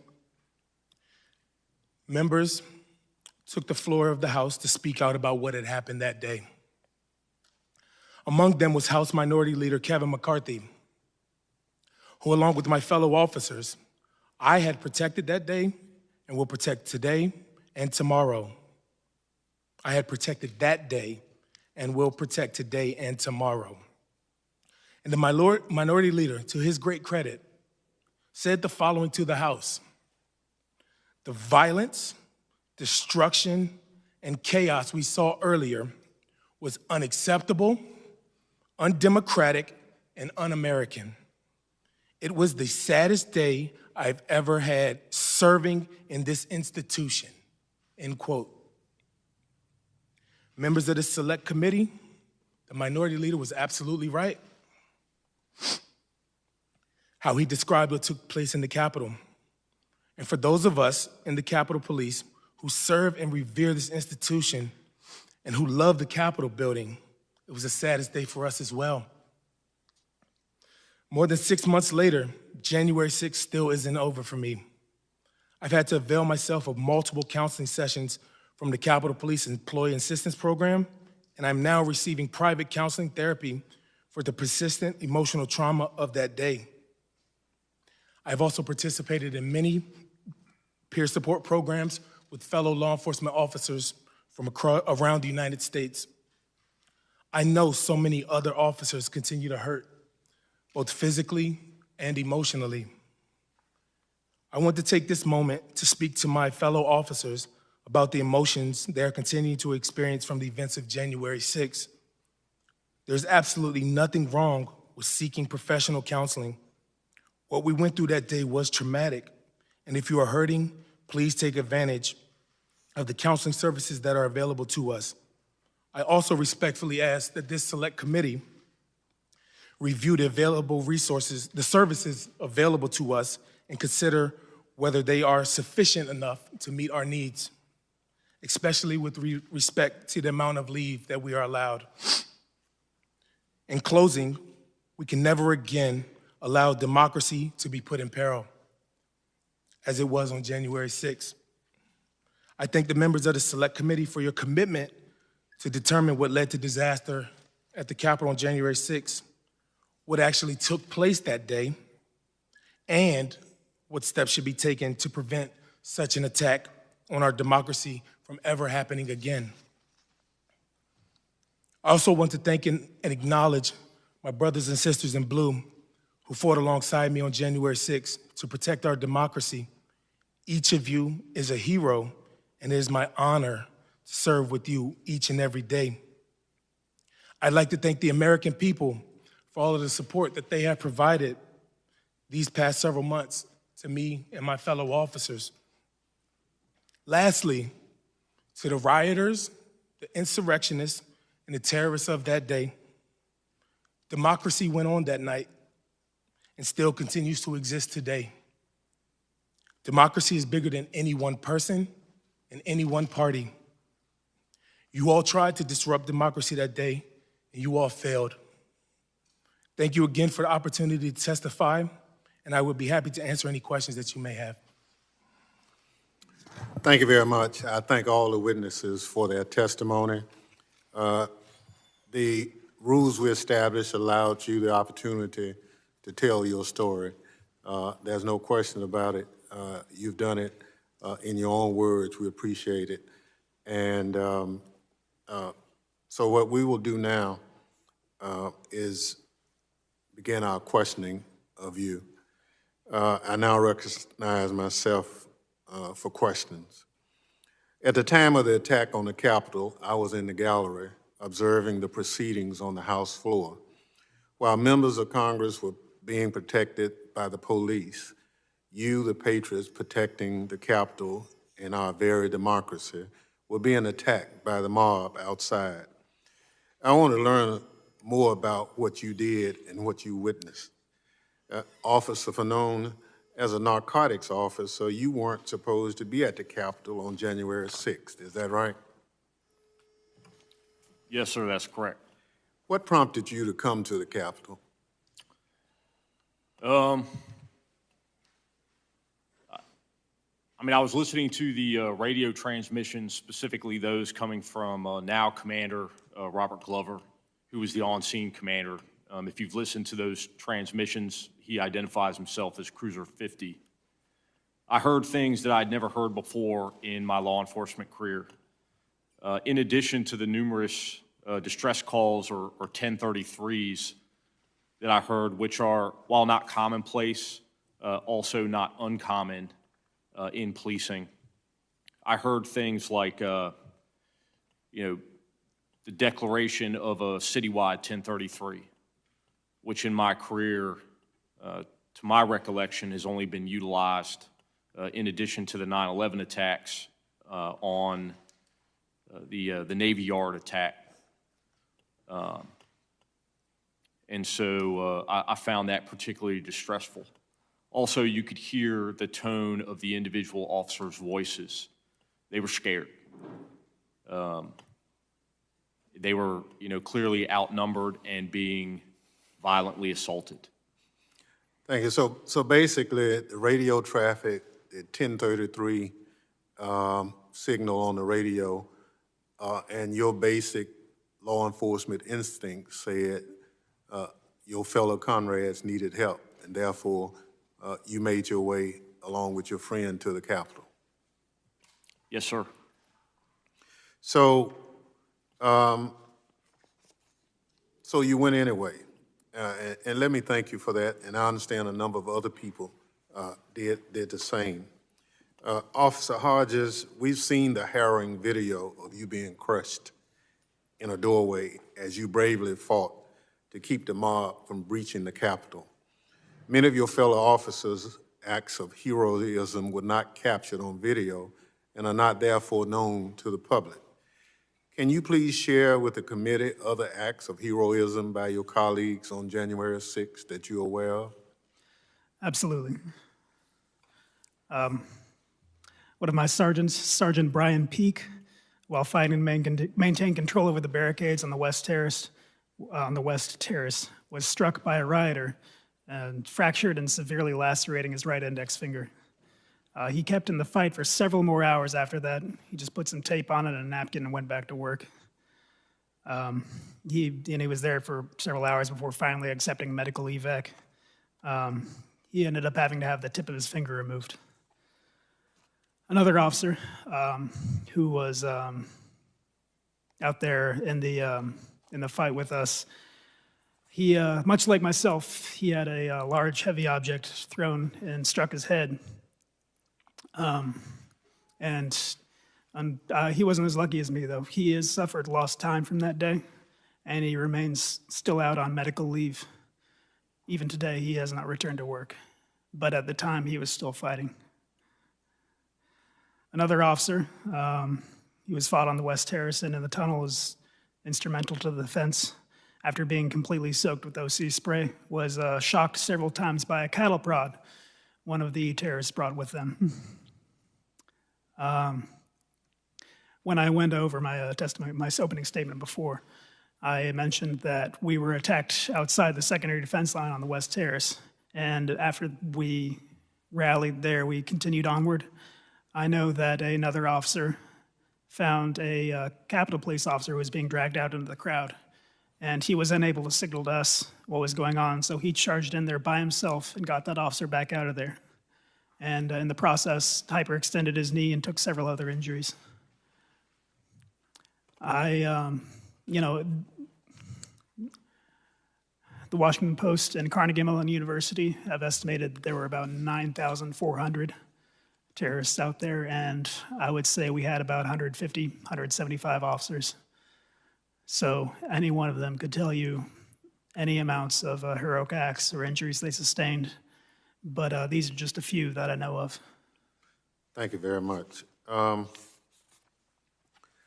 Officer Gonell, you talked about your tour in Iraq and what have you, and thank you for your service. Can you give the committee a sense of comparing those two experiences with what you experienced on January 6th? Sure.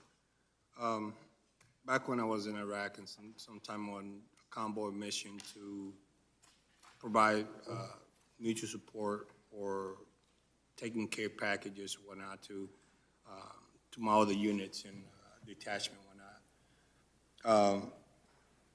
We went through roadside bomb infested IED, whatnot, convoys, whatnot, and my fear were minimal around that time.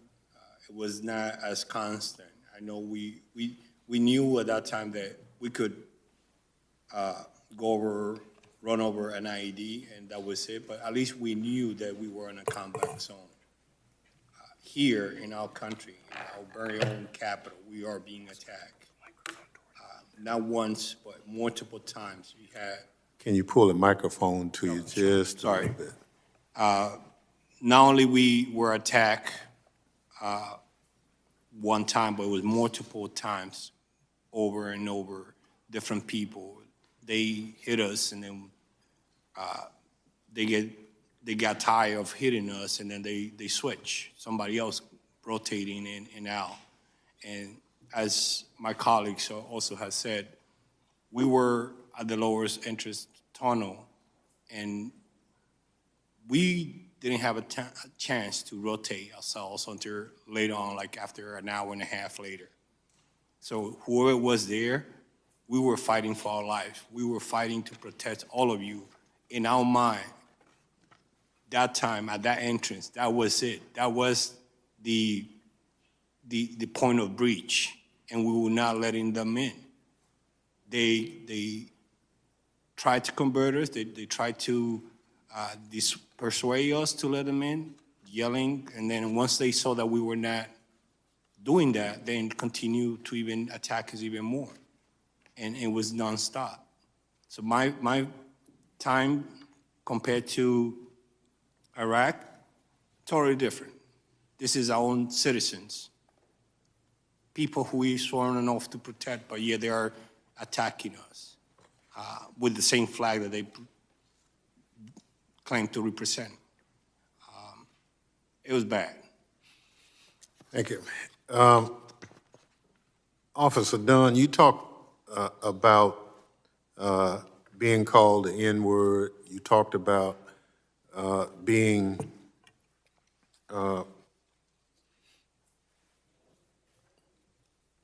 talked about like you've never heard before. And you talked about sharing comments from your other colleagues, as well as the seeing of the Confederate flag and other things carried through the Capitol.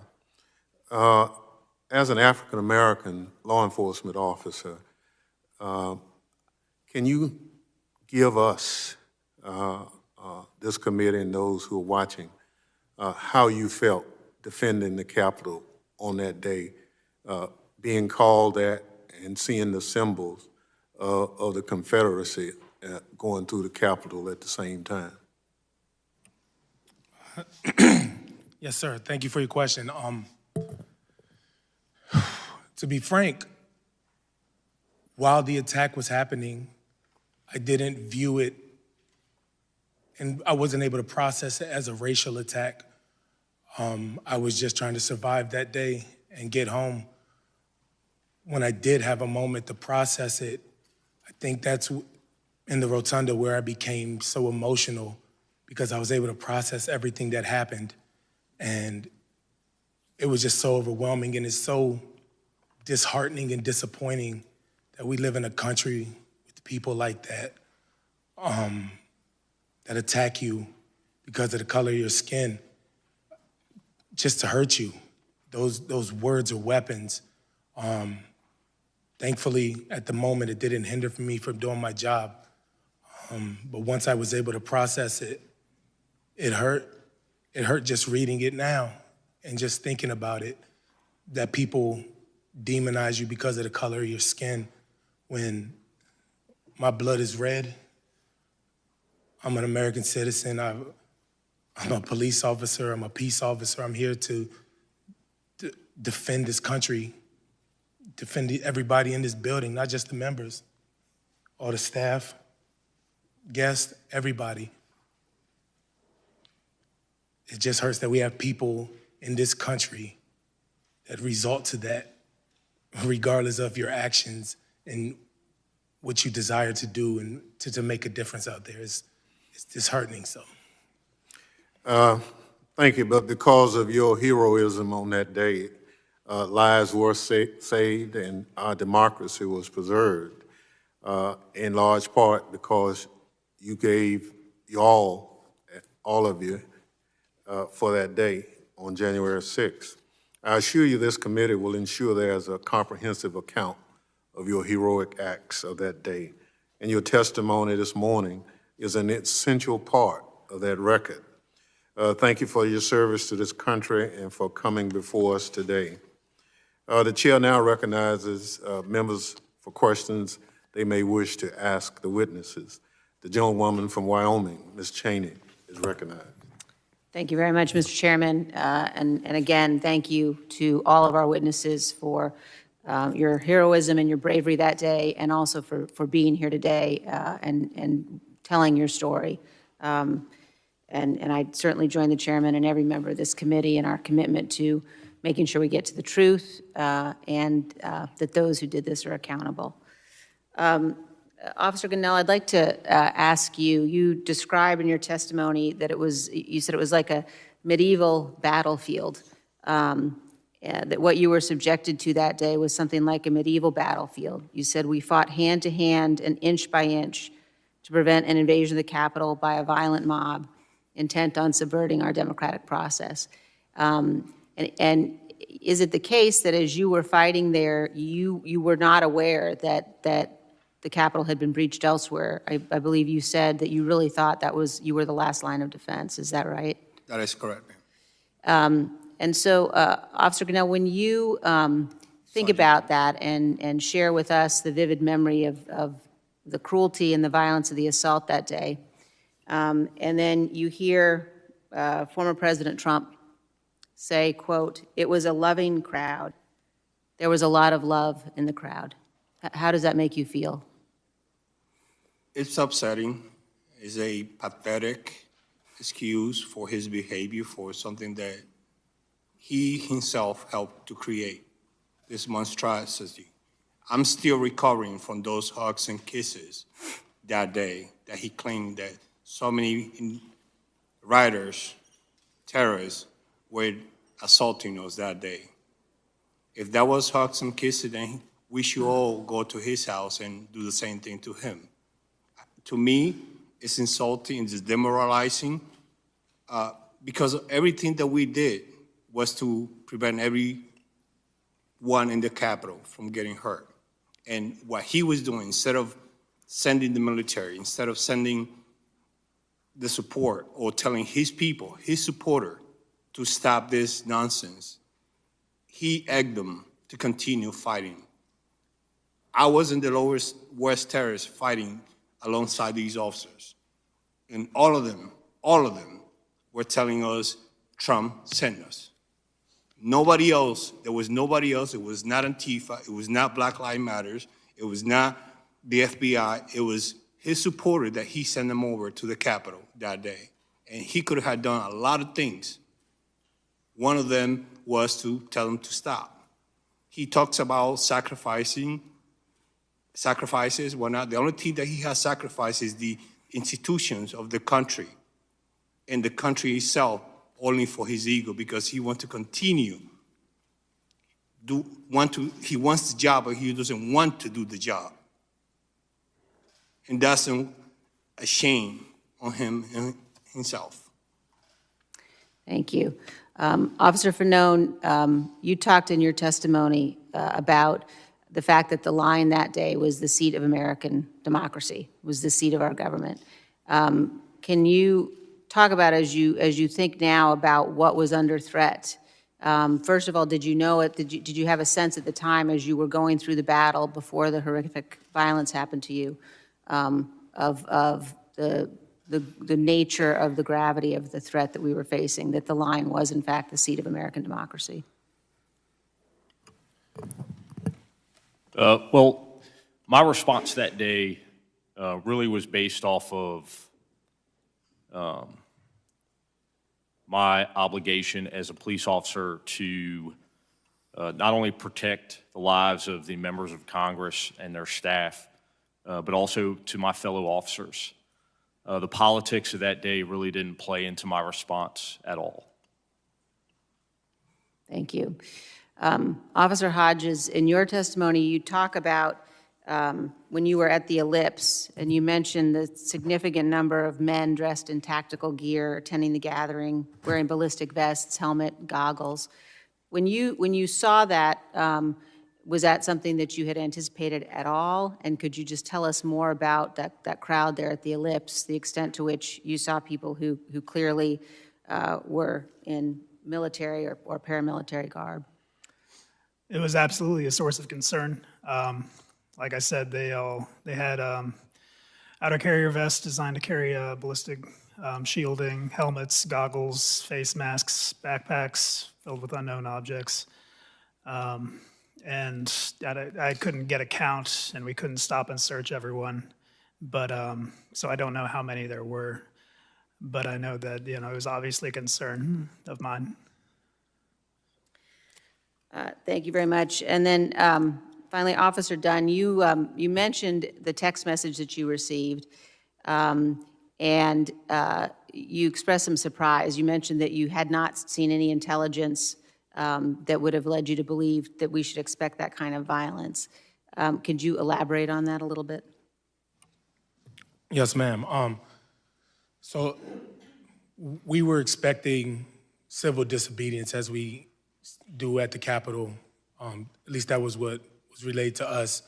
A couple of arrests, name calling, unfriendly people, but nowhere near the level of violence or even close to it like that we experienced. When I received the text message, it made the hairs on my neck rise. But since our chain of command had not told us to prepare for any of these levels of violence, I was just like, okay, whatever. Like, I've been here, I start year 14 in November, and we've dealt with hundreds of protests where people get arrested, and peaceful First Amendment protests. Everybody has the right to protest. That's okay, do what you do, and we'll arrest you if you break the law, and we'll go home later that night. It was a lot different than that, but I was not alerted to the level of violence. Like, the text messages I got foreshadowed that, looking back, but no, I was not. We were not prepared for what we faced that day. Thank you. And Mr. Chairman, without objection, I'd like to ask unanimous consent if we could enter that complete text message into the record. Without objection. Thank So you. ordered. And again, I would just like to express my deep gratitude for what you all did to save us. It won't be forgotten, and we will get to the bottom of this. Thank you very much. With that, I yield back. Gentlelady yields back. Chair recognizes the gentlewoman from California, Ms. Lofgren. Thank you, Mr. Chairman. And thanks to each one of you and your colleagues for what you did. I was on the floor of the House helping to defend the voters of Arizona to a challenge to their electors while you were out trying to keep a violent mob from invading the Capitol. So I really do want to thank you for your tremendous courage and stamina and heroism. Not just for myself. I chair the House Administration Committee, and I know how many others work in this Capitol, not only the staff to the members of Congress, but the food service workers who were present and clerical staff. You saved them as well, and so they also owe you a debt of gratitude. I do realize that ultimately the rioters breached the Capitol, but the time that you kept them out really made a tremendous difference.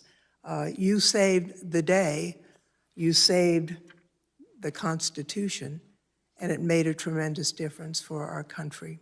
And Officer Dunn, I did hear you about the need for additional help, and I want to pledge to you that we will work with the Capitol Police to make sure that the resources, the mental health unit has the resources that officers need. I'll make that pledge to you right now. I would like to ask Sergeant Gonell, not everyone knew that you were fighting in the hallway near the Lower West Terrace on January 6th. Can you tell me what you went through on that hallway? And then while you were there, Metropolitan Police arrived to help you out. What difference did that make? Sure, ma'am. Before I start, by no means am I suggesting that we will go to his house. I mean, I apologize for my outburst. After we retreated to the Lower West Terrace entrance, it was rough. It was terrible. Everything that was happening to us, it was simultaneously. And we didn't have a lot of support. We had probably like 50 officers at most when we went back in. And once we were there, we started saying to ourselves, this is it, this is the entrance where they're gonna try to breach. We're gonna hold the line. We're gonna do everything possible without even coordinating among ourselves. The few officers who were still carrying shields, we automatically assumed position in the front. Some of those shields were taken, ripped apart from the officer's hand. Some of the officers also got concussed because they were hit with the same shields they were holding, because that was so violently taken from them that they were concussed. We did multiple struggles in terms of fighting. My shield was round, and I was able to get some strikes, but because we were in so close quarters, it was hard for us to even do that. The only thing we were allowed to was push forward. Whoever had shields, stay in the front, and whoever was behind the people with the shield, then they were striking those rioters. At some point, I fell on top of the floor, on the floor on top of some shields, trying to help and assist some of the officers. And I got pulled to the crowd. Luckily, I was able to free myself and stand up. Later on, the second time I went back to the front, that's when Officer Hodges was getting trampled. I was getting trampled because just a mere force of the rioters pushing forward and police officer pushing out, we were getting trampled in the middle. So it was very terrible things that happened to us there. Officer Fanone, before I ask you a question, I'd like to show a brief video clip of some of what you went through today. I realize this can be difficult to watch, but I think it's important for the public to see.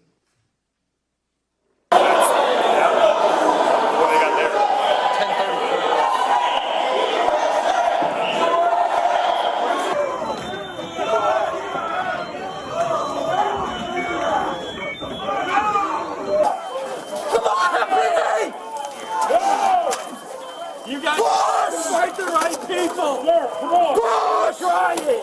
I got you, Mike. That's my hand when you're good.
EMTs! We need EMTs now!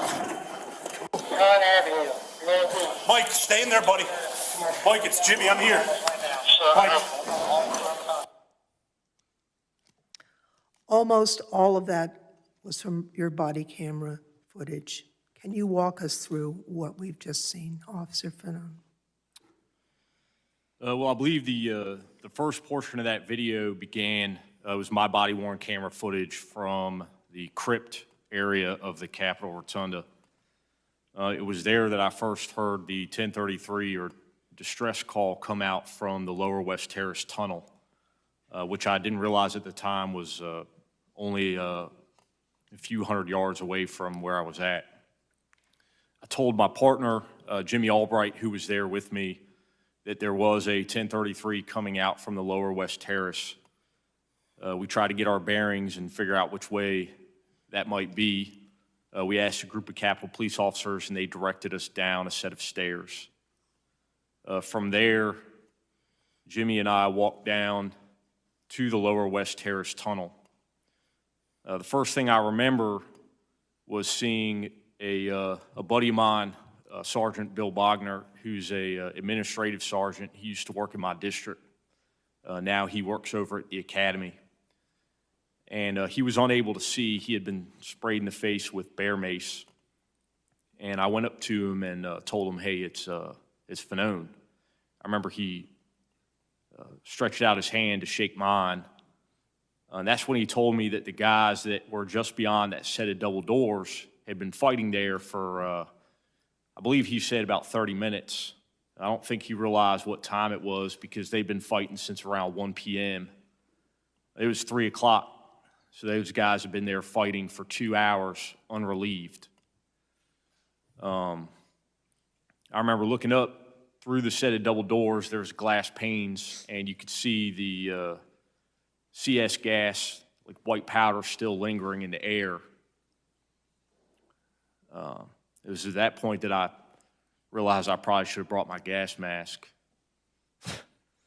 So I went through the double doors, and I saw Ramey Kyle, who's at the time a commander with our Criminal Investigations Division, overseeing all the detectives units.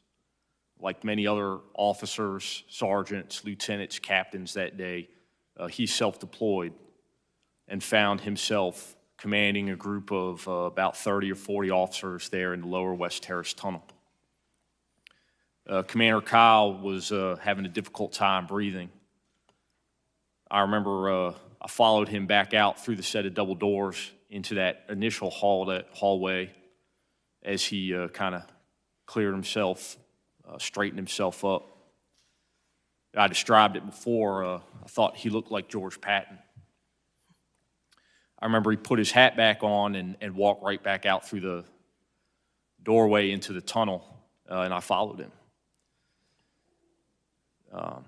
It was at that point, I think, when I started approaching that group of officers there, defending the doorway, that I realized the gravity of the situation. My initial thought was these guys look like they look beat to hell. And, you know, maybe I could try to get in there and get some guys some help. So I told Jimmy that, you know, we needed to get in there and try to offer assistance. And that's what we did initially. We started making our way through the crowd of officers, yelling out, who needs a break? And like I said in my initial testimony, there were no volunteers. There were officers who identified other colleagues who were in need of help.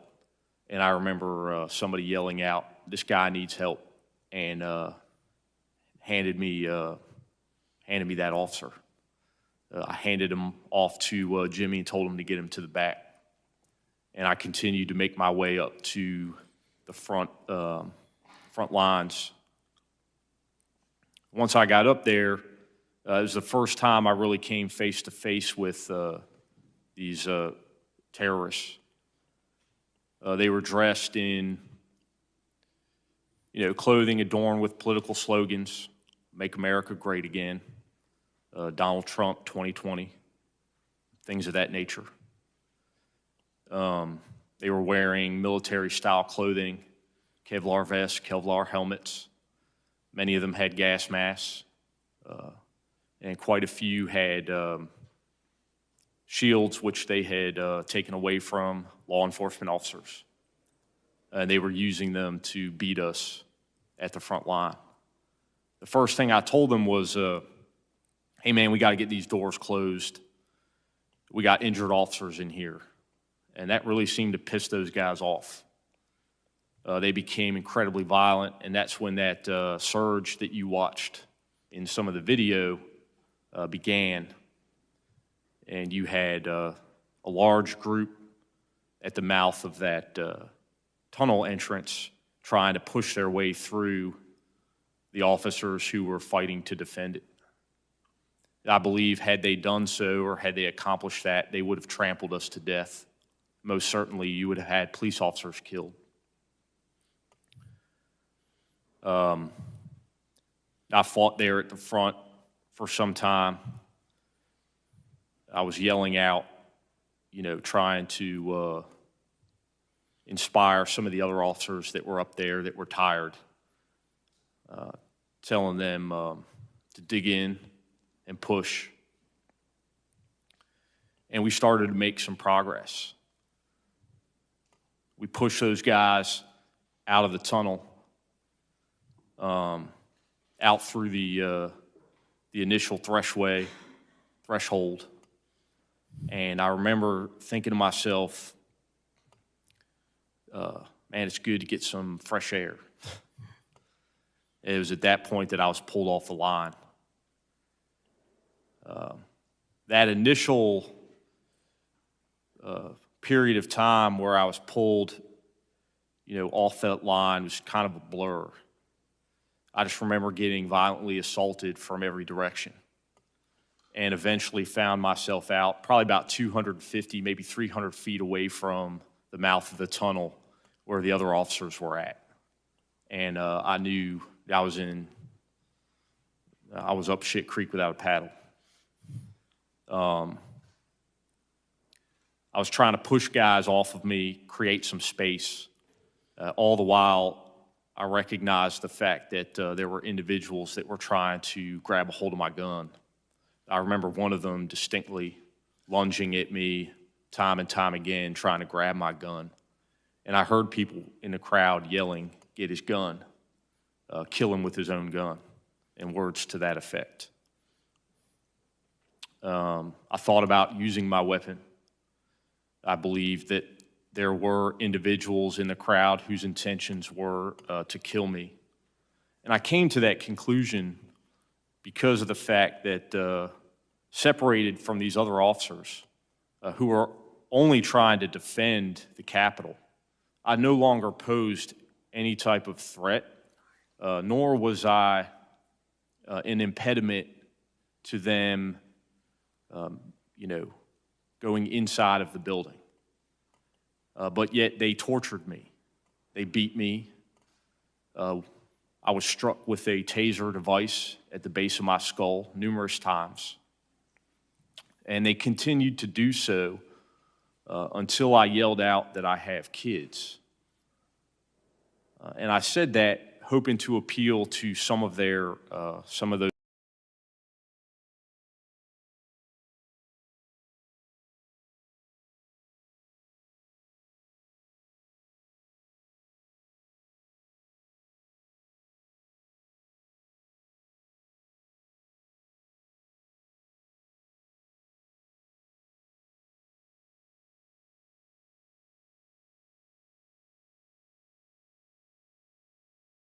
Based off the body-worn camera footage, it's believed that I was unconscious for approximately 4 minutes. Thank you, officer, and thanks to each one of you. Our country is lucky, really blessed, that you are as patriotic. Recognizes the gentleman from Illinois, Mr. Kinzinger, for however long he chooses. Thank you, Mr. Chairman, and thank you to my colleagues on the committee. Thank you to our witnesses. I never expected today to be quite as emotional for me as it has been. I've talked to a number of you and gotten to know you. I think it's important to tell you right now, though, you guys may, like, individually feel a little broken. You guys all talk about the effects you have to deal with, and, you know, you talk about the impact of that day. But you guys won. You guys held. You know, democracies are not defined by our bad days. We're defined by how we come back from bad days, how we take accountability for that. And for all the overheated rhetoric surrounding this committee, our mission is very simple. It's to find the truth, and it's to ensure accountability. Like most Americans, I'm frustrated that 6 months after a deadly insurrection breached the United States Capitol for several hours on live television, we still don't know exactly what happened. Why? Because many in my party have treated this as just another partisan fight. It's toxic, and it's a disservice to the officers and their families, to the staff and the employees on the Capitol complex, to the American people who deserve the truth, and to those generations before us who went to war to defend self-governance, because self-governance is at stake. And it's why I agreed to serve on this committee. I want to know what happened that day, but more importantly, I want all Americans to be able to trust the work this committee does and get the facts out there free of conspiracy. This cannot continue to be a partisan fight. I'm a Republican, I'm a conservative. But in order to heal from the damage caused that day, we need to call out the facts. It's time to stop the outrage and the conspiracies that fuel the violence and division in this country, and most importantly, we need to reject those that promote it. As a country, it's time to learn from our past mistakes, rebuild stronger so this never happens again, and then we can move onward. And serving on this committee, I'm here to investigate January 6th, not in spite of my membership in the Republican Party, but because of it. Not to win a political fight, but to learn the facts and defend our democracy. Here's what we know. Congress was not prepared on January 6th. We weren't prepared because we never imagined that this could happen. An attack by our own people, fostered and encouraged by those granted power through the very system they sought to overturn. That is a lesson. That is not a conspiracy theory or a counter-narrative. We don't blame victims. We go after the criminals. Some have concocted a counter-narrative to discredit this process on the grounds that we didn't launch a similar investigation into the urban riots and looting last summer. Mr. Chairman, I was called on to serve during the summer riots as an Air National Guardsman. I condemn those riots and the destruction of property that resulted. But not once did I ever feel that the future of self-governance was threatened like I did on January 6th. There is a difference between breaking the law and rejecting the rule of law, between a crime, even grave crimes, and a coup. As we begin our work today, I want to call this committee's attention to the oath of office, an oath not to a party, not to an individual, but to the Constitution that represents all Americans. Everyone in elected office knows how hard it can be sometimes to keep that oath, to preserve, protect, and defend the Constitution of the United States in the forefront of our minds, what with the political pressures and re-elections always around the corner. But Mr. Chairman, our witnesses today, like every law enforcement officer across the country, took the same oath we did. And on January 6th, the temptation to compromise their oaths didn't come in the form of a campaign check or a threat from leadership or an all-caps tweet. It came in the form of a violent mob. While we on this dais were whisked away from the danger, heroes like those here stood their post before it and paid the price. And we are only here now because you guys were here then. Therefore, it's altogether fitting that we begin our investigation of January's lawless attack against the Constitution with these four men who made sure that the attack did not succeed. with those who helped to ensure that democracy held. And I think it's important to remember that you are four with stories, but there are hundreds with stories as well that you represent where you sit. Officer Fanone, I know your passion is to make sure that DC Metro gets the credit it's due. And I thank you for I know that you represent the hundreds of officers, like Officer Hodges, that responded to that call. What I want to ask, does this feel like old history to any of the four of you? Sometimes I get, we hear out there, it's time to move on, right? It's been 6 whole months, time to move on. Does this feel like old history and time to move on? You can just say yes or no. No, sir. Nope. There can be no moving on without accountability. There can be no healing until we make sure this can't happen again. I echo that. How do you move on without correcting what happened? Let me ask you all, one of the narratives out there, and Officer Fanone, it triggered something in your testimony when you said it. So there's been this idea that this was not an armed insurrection, and as if somehow that is justification for what happened. We know the hugs and kisses. We know it was BLM and Antifa, right? Of course, then you would, I'm sure, want to investigate that if that's the case. Now we've heard maybe the FBI actually started this, but one of the ones that has always held was that this was not an armed insurrection.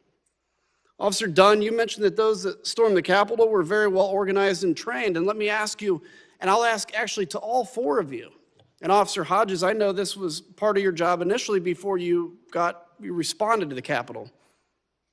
If in the middle of all that melee, you see somebody with a gun in that crowd, would you be able to go out, apprehend, arrest them, read them their rights, and go through that process? Or was the mission at the moment survival and defense of the Capitol?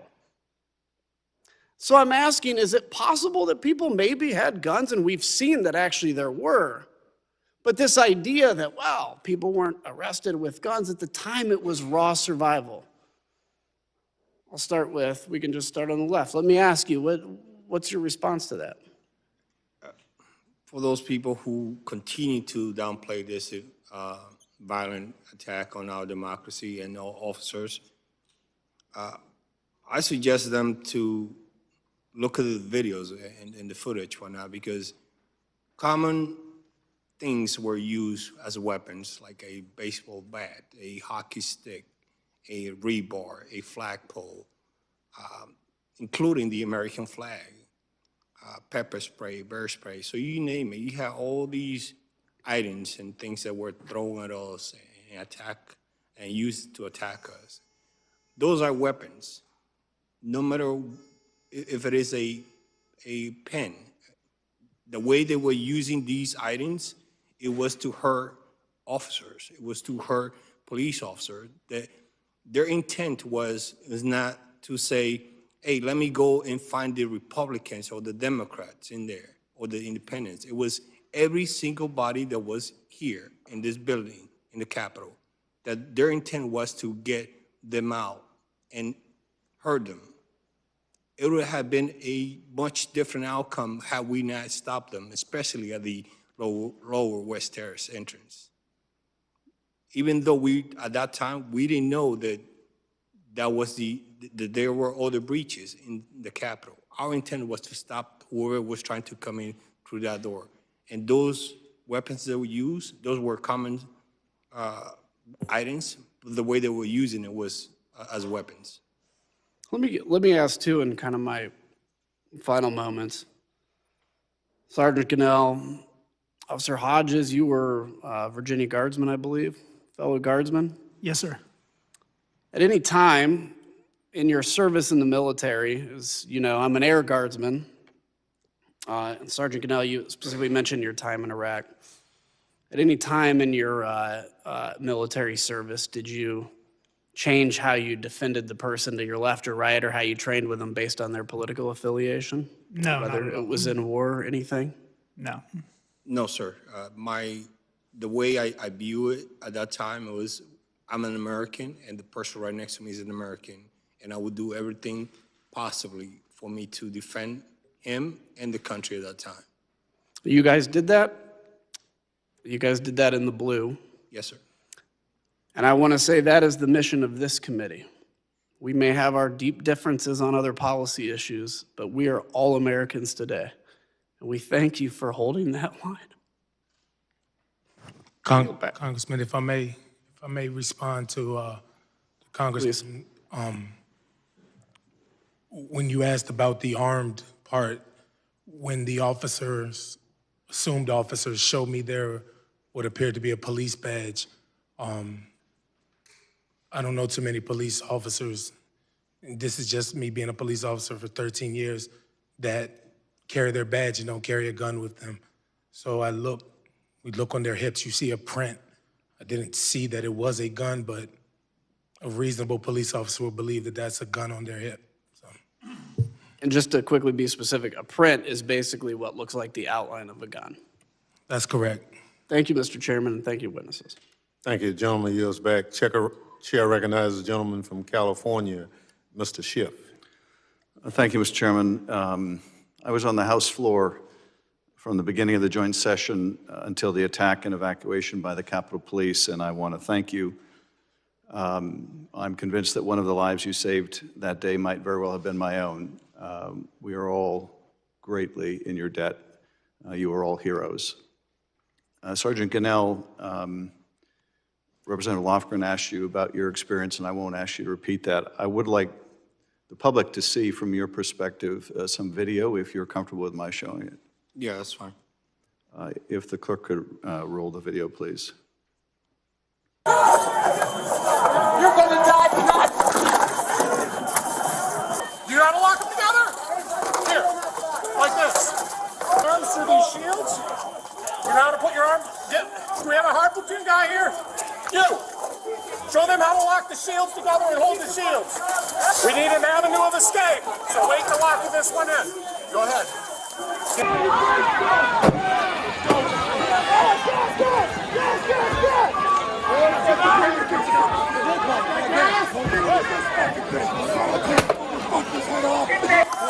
Back up! No, stop! Stop! Stop!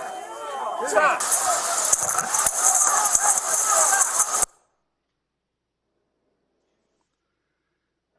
Sergeant, in that video, one of the first things you hear is someone saying you're going to die tonight.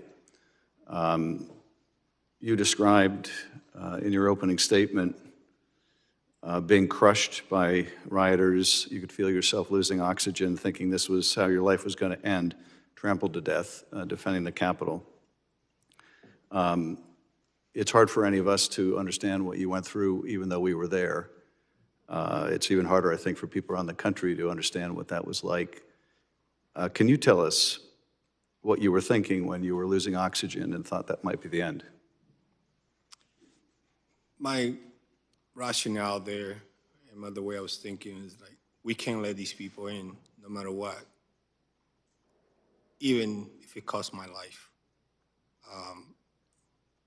That had bloody hand that you saw, that's me in there. And both my hands were bleeding bad. And at no point in time did I stop to consider stop, because the attacks were so relentless that all we had to do is, I was thinking was, I need to survive this, if possible, but I'm willing to sacrifice myself to prevent this, the attackers from coming in. I swore an oath and to protect, I swore an oath and to protect the public, the member of Congress, and the United States Constitution. And that's what I was doing that day, regardless of my personal safety, along with everybody else that was there that day.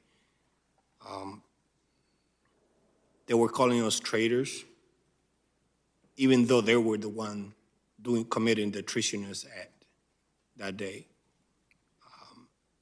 It is devastating and demoralizing for people, whoever party is, to call this attack and continue to minimize it like nothing happened. It was an attempted coup that was happening at the Capitol that day. And if it had been another country, the U.S. would have sent help.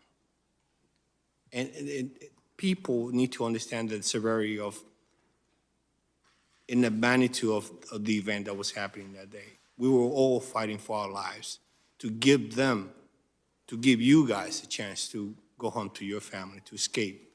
And now the same people who we helped, the same people who we gave them the borrowed time to get to safety, now they're attacking us. They're attacking our characters. They're attacking Officer Harriet's character, people who never served in the military or as a law enforcement.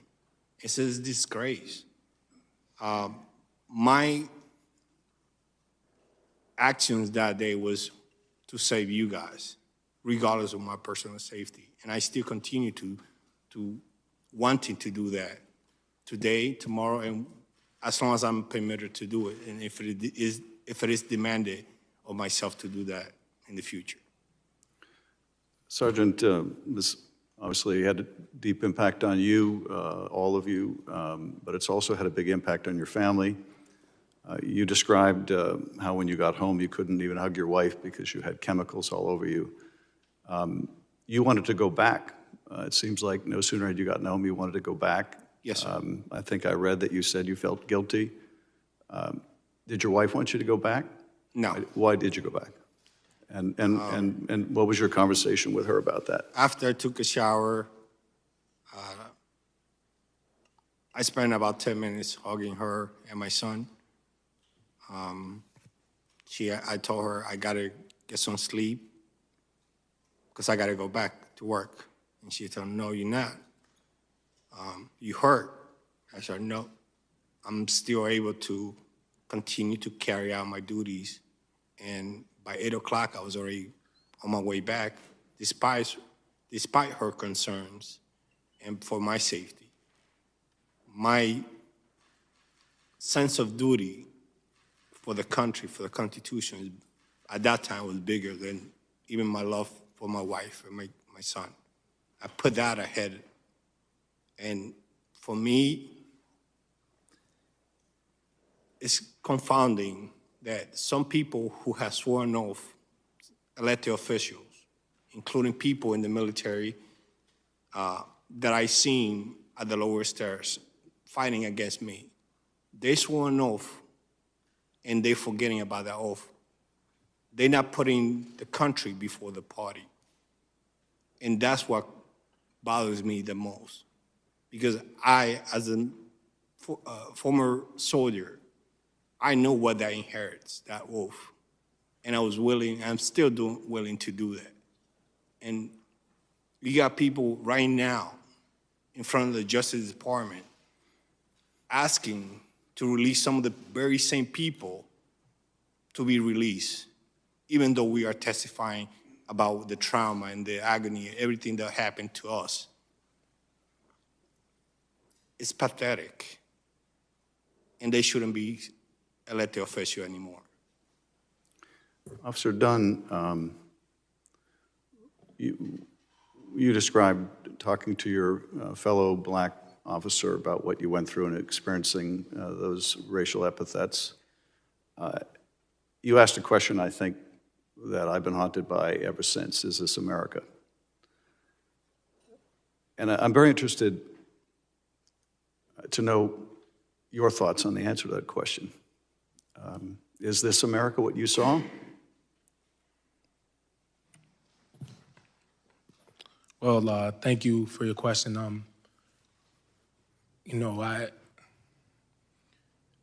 said this, I've done a few interviews before about what my experiences that day, and I said that it was a war that we fought, and a war is composed of a bunch of different battles.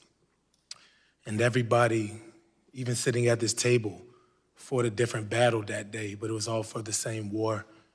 And as black officers, I believe we fought a different battle also. And the fact that we had our race attacked and just because of the way we look, you know.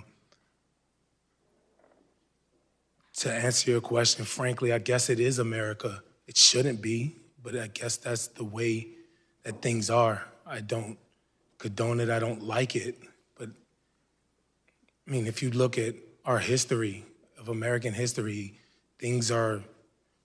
countries existed because they won a war, or colonies and state lines and boundaries exist because of violence and wars. Like, so I guess it sounds silly, but I guess it is American, and but it's not the side of America that I like. It's not the side of that any of us here represent.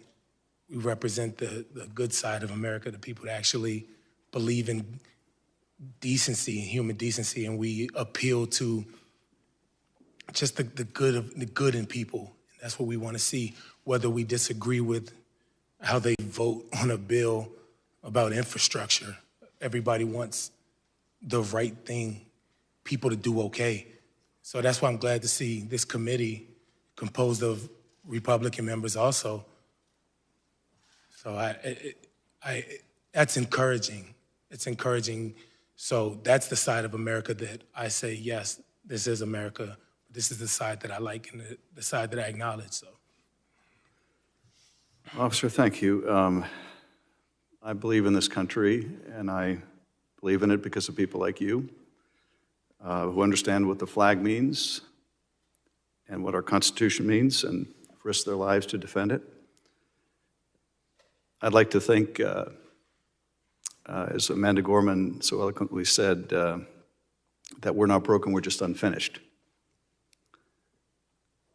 Because if we're no longer committed to a peaceful transfer of power after our elections, if our side doesn't win, then God help us.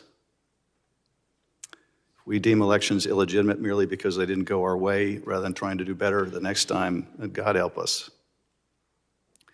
And if we're so driven by bigotry and hate that we attack our fellow citizens as traitors, if they're born in another country or they don't look like us,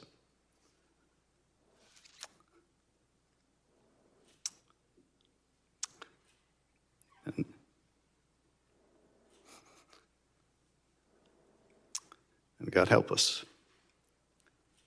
But I have faith because of folks like you. And Adam, I didn't expect this would be quite so emotional either, but it must be an Adam thing today. But I'm so grateful to all of you. And with that, Mr. Chairman, I yield back. Gentleman yields back. Chair recognizes gentleman from California, Mr. Aguilar. Thank you, Mr. Chairman and members of the committee. Gentlemen, like my colleagues, I want to extend my gratitude and appreciation for your service on January 6th and since then, what you've had to go through.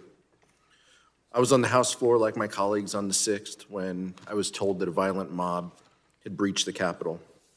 And it's because of your service, it's because of you and your colleagues that we're here today, because you were literally the last line of physical defense, laying your life on the line for democracy. My time will be limited, so I'll be asking questions of Officer Hodges and Sergeant Gonell, primarily about the weapons that you observed and how they were used. Officer Hodges, you were in a unique position because you were down Constitution. You were closer to the White House to start, as you indicated in your testimony. During the morning and the early afternoon on the 6th, what did you hear specifically about guns and explosives that had been discovered by your fellow officers? I was listening on the radio to our gun recovery unit, working the crowd. What we usually try to do is wait for the crowd to disperse before making arrests. That way we don't set off the crowd and set off a riot. So I think they might have identified people of interest that they never got a chance to address, and they were working the crowd to try and confirm reports of firearms on certain people, but it's also difficult to do given the nature of the crowd and how many there were. When I heard the REOD confirmed the existence of a device. There was only one thing it could be, explosives. But we, in 42, we had our own objective, our own mission, so we couldn't really, we scanned the crowd, but these people, they know how to conceal their weapons. So on a big avenue like Constitution, you can't really, it's difficult to detect the print, or if it's in a backpack, there's really not much you can do. But we continue to scan the crowd and find what we could. But mostly it was up to our other units to make those discoveries. You talked about, in response to Representative Cheney, you talked about the gear that the individuals were wearing. So combined with what you saw visually, with what you had heard on the radio about guns, that all kind of led you to give pause about the next few hours, correct? Absolutely. Once we got to the Capitol and and we were fighting, I was wondering, how many more bombs are there? What's the trigger? Is it going to be a cell phone? Is it on a timer? How many guns are there in this crowd? If we start firing, is that the signal to them to set off the explosives, however many there are in the city? Is that the signal for them to break out their firearms and shoot back? So that's the reason, why I didn't shoot anyone, and I imagine why many others didn't, because, like I said before, there were over 9,000 of the terrorists out there with an unknown number of firearms, and a couple hundred of us, maybe. So we could not, if that turned into a firefight, we would have lost. And this was a fight we couldn't afford to lose. I want to play a video, and I'd ask that everyone watching pay attention specifically to the weapons the rioters were using. You can hear someone yell, "Get your machete." You can see officers being attacked with flagpoles, flares, and gas canisters. If we could roll the video. Taking rocks, bottles, and pieces of flag and metal poles. Cruiser 50, the crowd is using munitions against us. They have bear spray in the crowd. Bear spray in the crowd. Let's go, Rapio, we get him.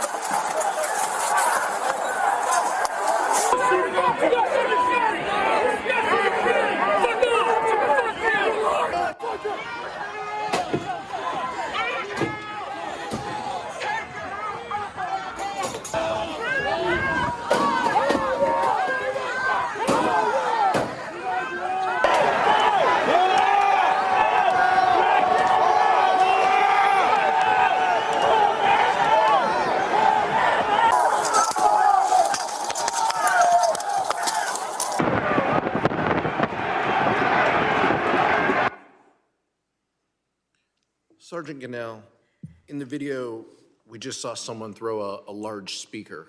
Was that directed your way? I was further inside. That was afterward, towards the end of before they got clear.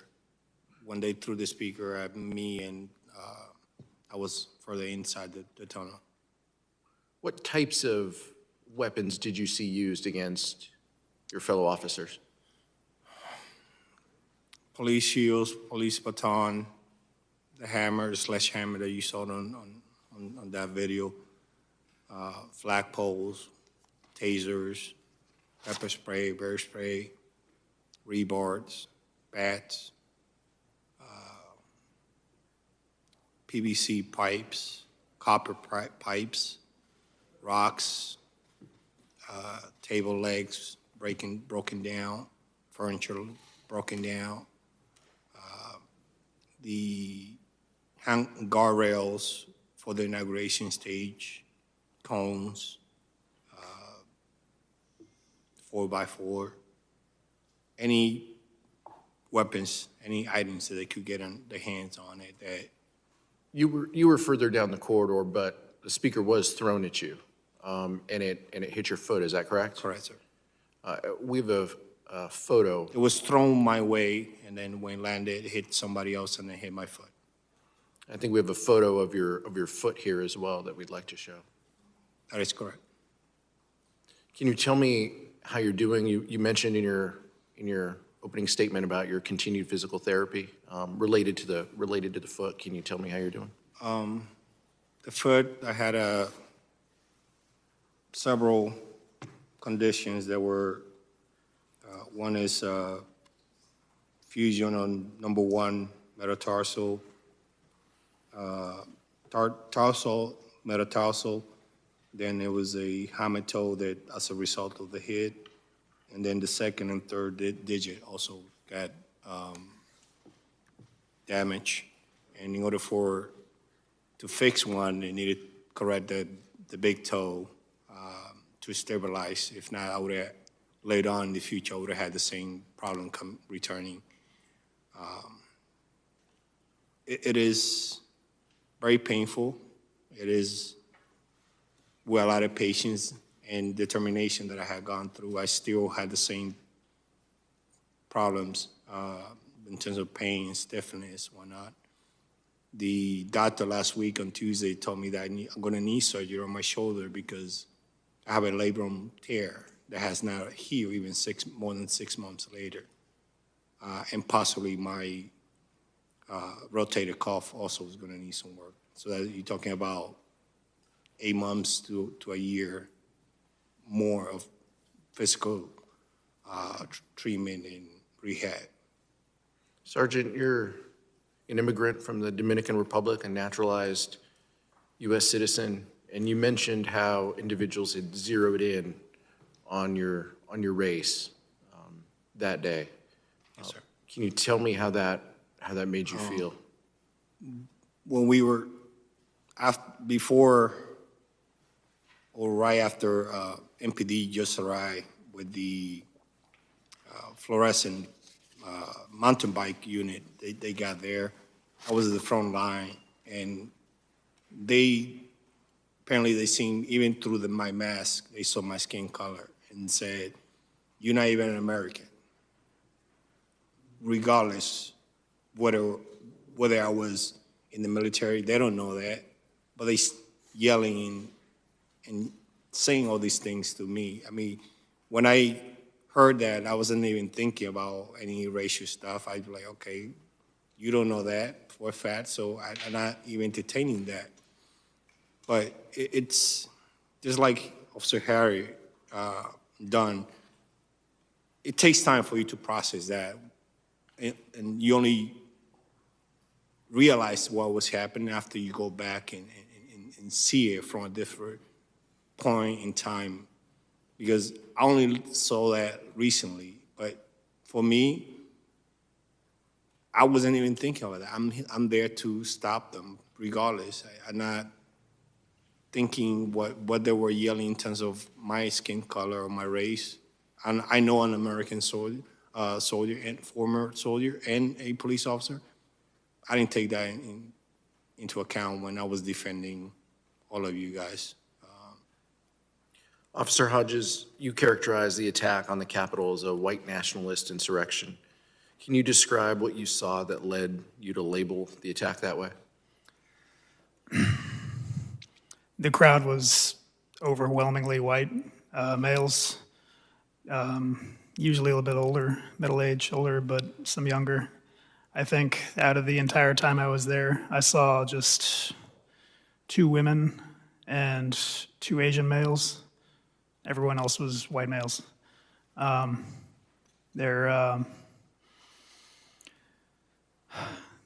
didn't say anything especially xenophobic to me, but to my black colleagues and anyone who's not white. And some of them would try to recruit me. One of them came up to me and said, "Are you my brother?" There are many known organizations with ties to white supremacy who had a presence there. I know, like 3%ers, Oath Keepers, that kind of thing. And everyone I've ever, people who associate with Donald Trump are find more likely to subscribe to that kind of belief system. I want to thank the four of you for taking the very difficult step of sharing your stories and your recollections of the threats and violence that you endured. No one should have to experience what you went through. And this committee will continue its work to give a complete accounting of what happened, to protect further officers, and to amplify the stories that you've shared today. Thank you so much for being here. Yield back, Mr. Chairman. Thank you. Gentleman yields back. Chair recognizes the gentlelady from Florida, Ms. Murphy, for 5 minutes. Thank you, Mr. Chairman, and thank you to the witnesses for your testimony today, for your bravery on January 6th, and for your service to our country. I know all of you endured a great deal on January 6th, and I know we've watched a lot of difficult video in this testimony so far, but I hope it's okay with you if I show a brief video of what Officer Hodges experienced that day. Can you please cue the video?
Officer Hodges, I know that must have been difficult to watch, but I really think it's important for the American people to see that, because that's the beginning of the kind of accountability that this committee is committed to in order for us to do what you said, moving forward as a country. You know, January 6th was an attack on our democracy. It was an attack on the peaceful transfer of power, and it was an attack on this Capitol building. But it was also an attack on real people. And most people don't know this, and I don't think even you know this, but your actions had a profound impact on me. So at 3 p.m. on January 6th, while you were holding back the mob at the Lower West Terrace entrance, I was holed up with Congresswoman Kathleen Rice in a small office about 40 paces from the tunnel that you all were in. That's about from the distance where I'm sitting here on the dais to that back wall. And from that office, in close proximity to where you all held the line, I listened to you struggle. I listened to you yelling out to one another. I listened to you care for one another, directing people back to the makeshift eye wash station that was at the end of our hall. And then I listened to people coughing, having difficulty breathing. But I watched you and heard you all get back into the fight.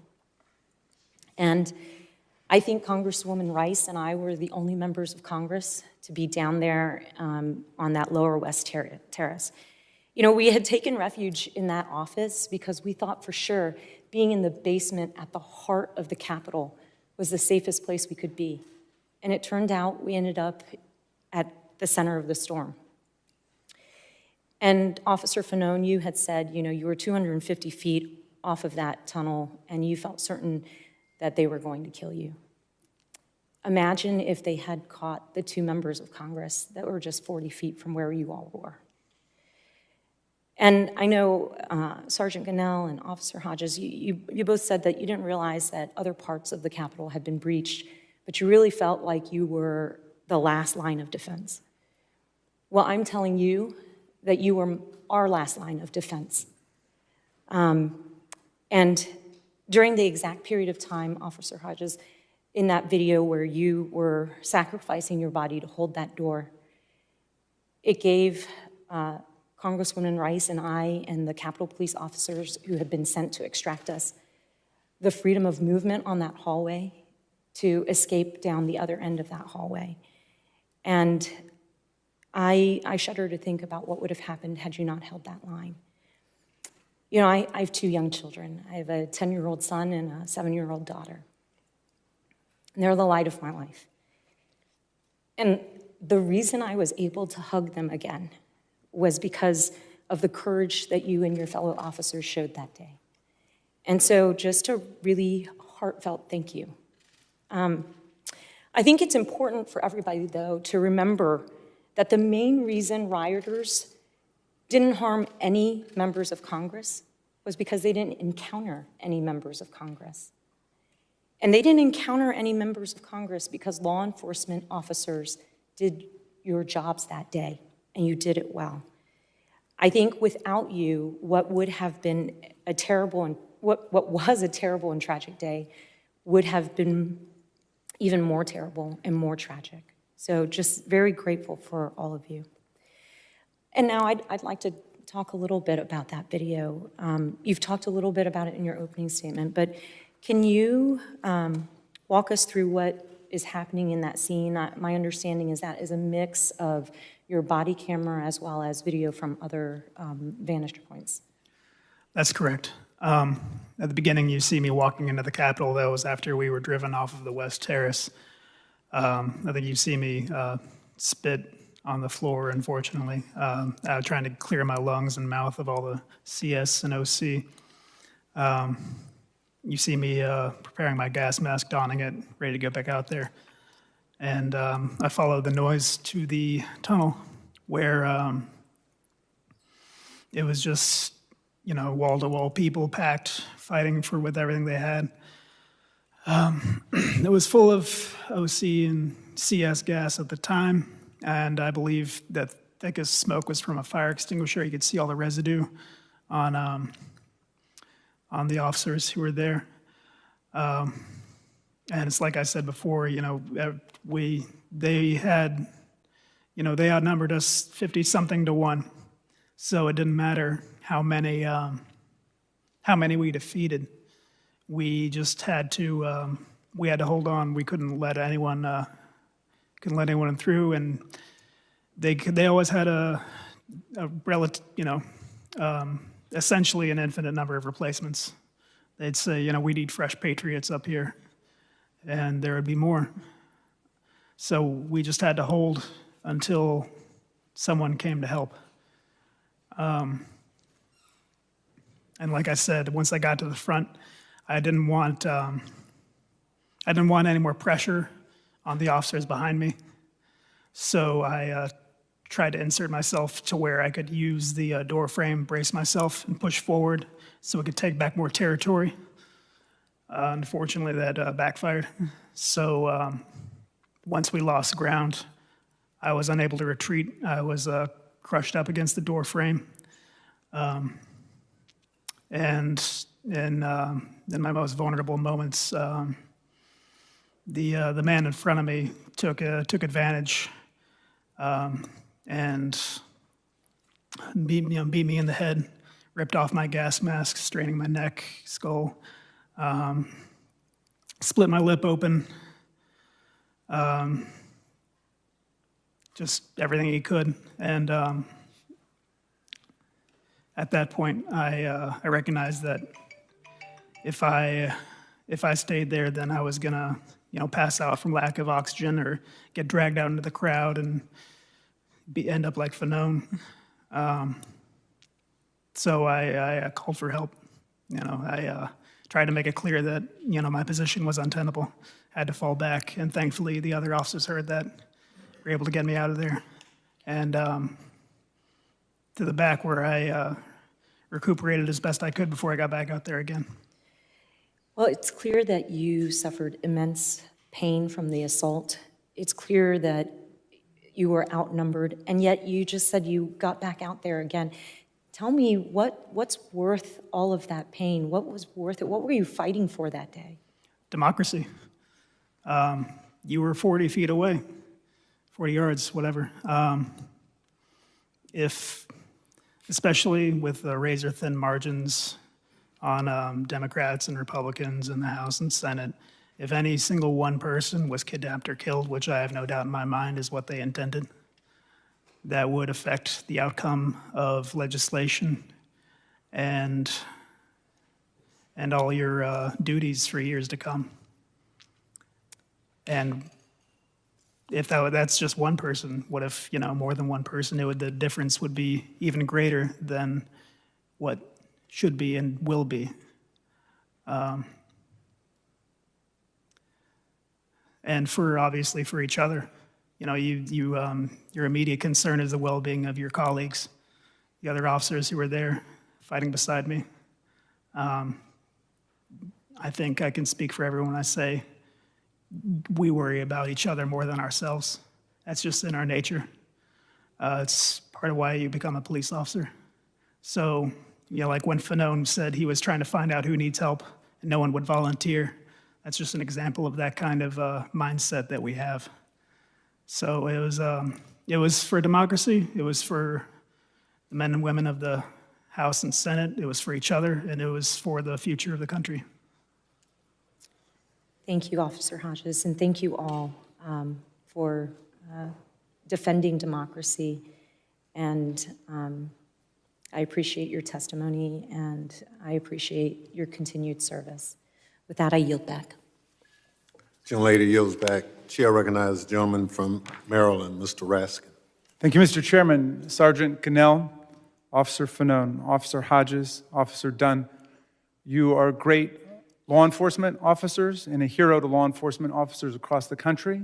You're great public servants, and you're a hero to public servants across the country, but you are great Americans, and you are heroes to all of America. And long after you are gone, you will be remembered as heroes to our country, along with your fellow officers. And those who attacked you and those who beat you are fascist traitors to our country and will be remembered forever as fascist traitors. Now, Officer Dunn, I've got to start with you because you're my constituent. And you are the pride of Maryland today because of the way you stood up for the Capitol and for the Congress and for our democracy. But you said something fascinating in your testimony. You said you never seen anybody physically assault a single officer before in your 13 years on the force, much less thousands and thousands of people attacking hundreds of officers. So how did you experience that when it first happened? So with regards to the never seen, I've seen videos of officers being attacked and people resisting arrest, but to clarify, it's never been the assaults on the scales that we have seen like that before. I just wanted to clarify that. Can you repeat your question? Well, actually, it leads to my next one, actually. You made a really interesting point. You said you'd seen protests for many, many years. You'd seen even civil disobedience for many years. There's an effort today to portray the events of January 6th like some kind of resurrection of Dr. King's March on Washington in 1963. And I've seen a lot of protests here too. I've seen the March for Our Lives that the young people did about gun violence. I see people marching for DC statehood arguing for their rights to representation in Congress, and I've seen civil disobedience. But was this like any of those rallies or marches or demonstrations you'd ever seen? And if not, what was different about it? So while the marches that the protests that you specifically talked about, I'll go a step further and talk about the ones that had the potential to be not so peaceful. You had the Million Man March rally, the 20th anniversary of it. It was a lot of opposition to that. You had the Klan that came up here. You had people that were pro-guns that wanted to come up here. So all of those had the potential to be very violent and, frankly, quite deadly, but they did not. This wasn't the first time that, if I can just use this quote, that the MAGA people came up here to the Capitol before. They were in D.C. before. There were some skirmishes, but it was never the attempt to overthrow democracy. They came up, I think this was maybe their second or third time that they had come up on January 6th. And even then, as belligerent as they were, it didn't account to this violence. So the only difference that I see in that is that they had marching orders, so to say. When people feel emboldened by people in power, they assume that they're right.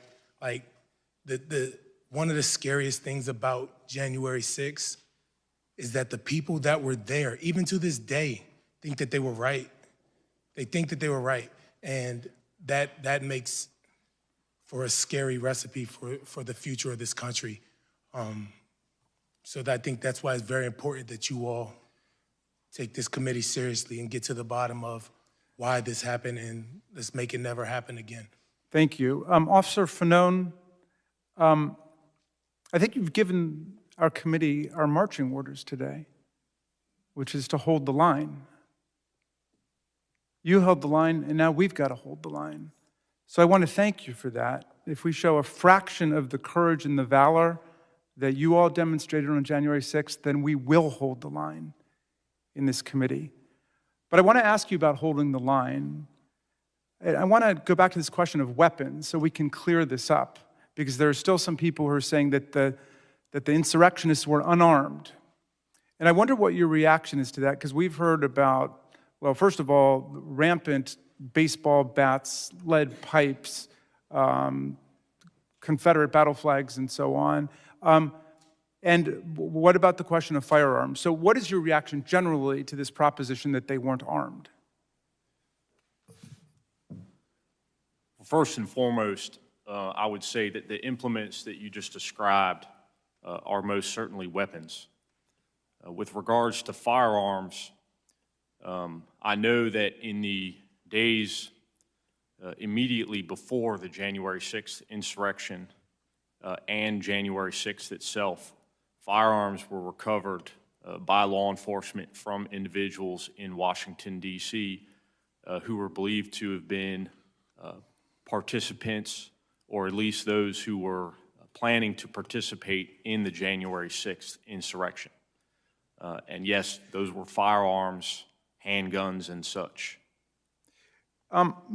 Forgive me for these questions, but I've got to ask you, apparently in some nether regions of the internet, it's being said that you, Officer Fanone, maybe were mistaken for Antifa, and that's why you were nearly beaten to death that day and carried in the crowd. Is there any way you think you were mistaken for Antifa? Well, I was in full uniform. I was, like I said, wearing my uniform shirt adorned with the Metropolitan Police Department's patch. I had my badge on until somebody ripped it off my chest. I do not believe I was mistaken for a member of Antifa. You mentioned in your testimony that there's some people who would prefer that all of this go away, that we not have an investigation. Let's let bygones be bygones. But you seem pretty determined to get the country to focus on this. Why is that so important to you?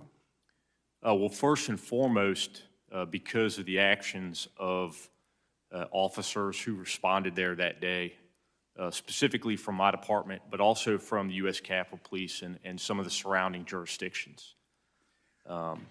downplaying the events of that day is also downplaying those officers' response.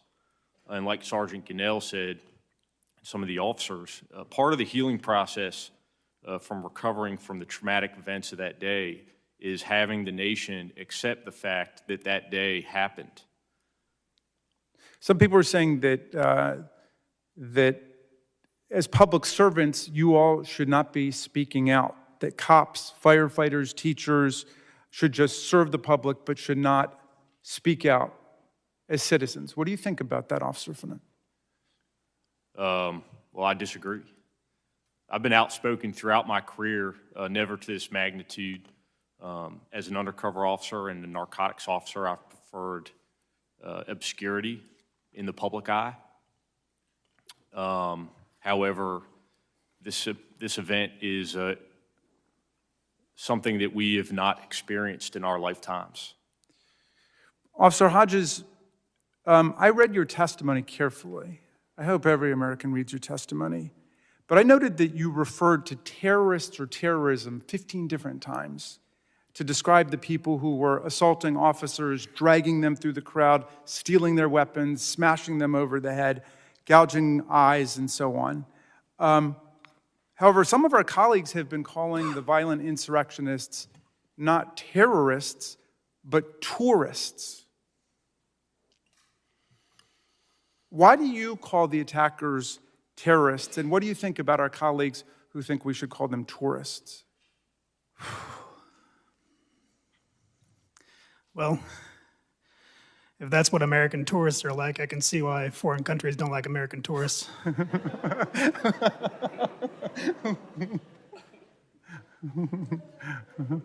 But I can see why someone would take issue with the title of terrorist. It's gained a lot of notoriety in our vocabulary in the past few decades.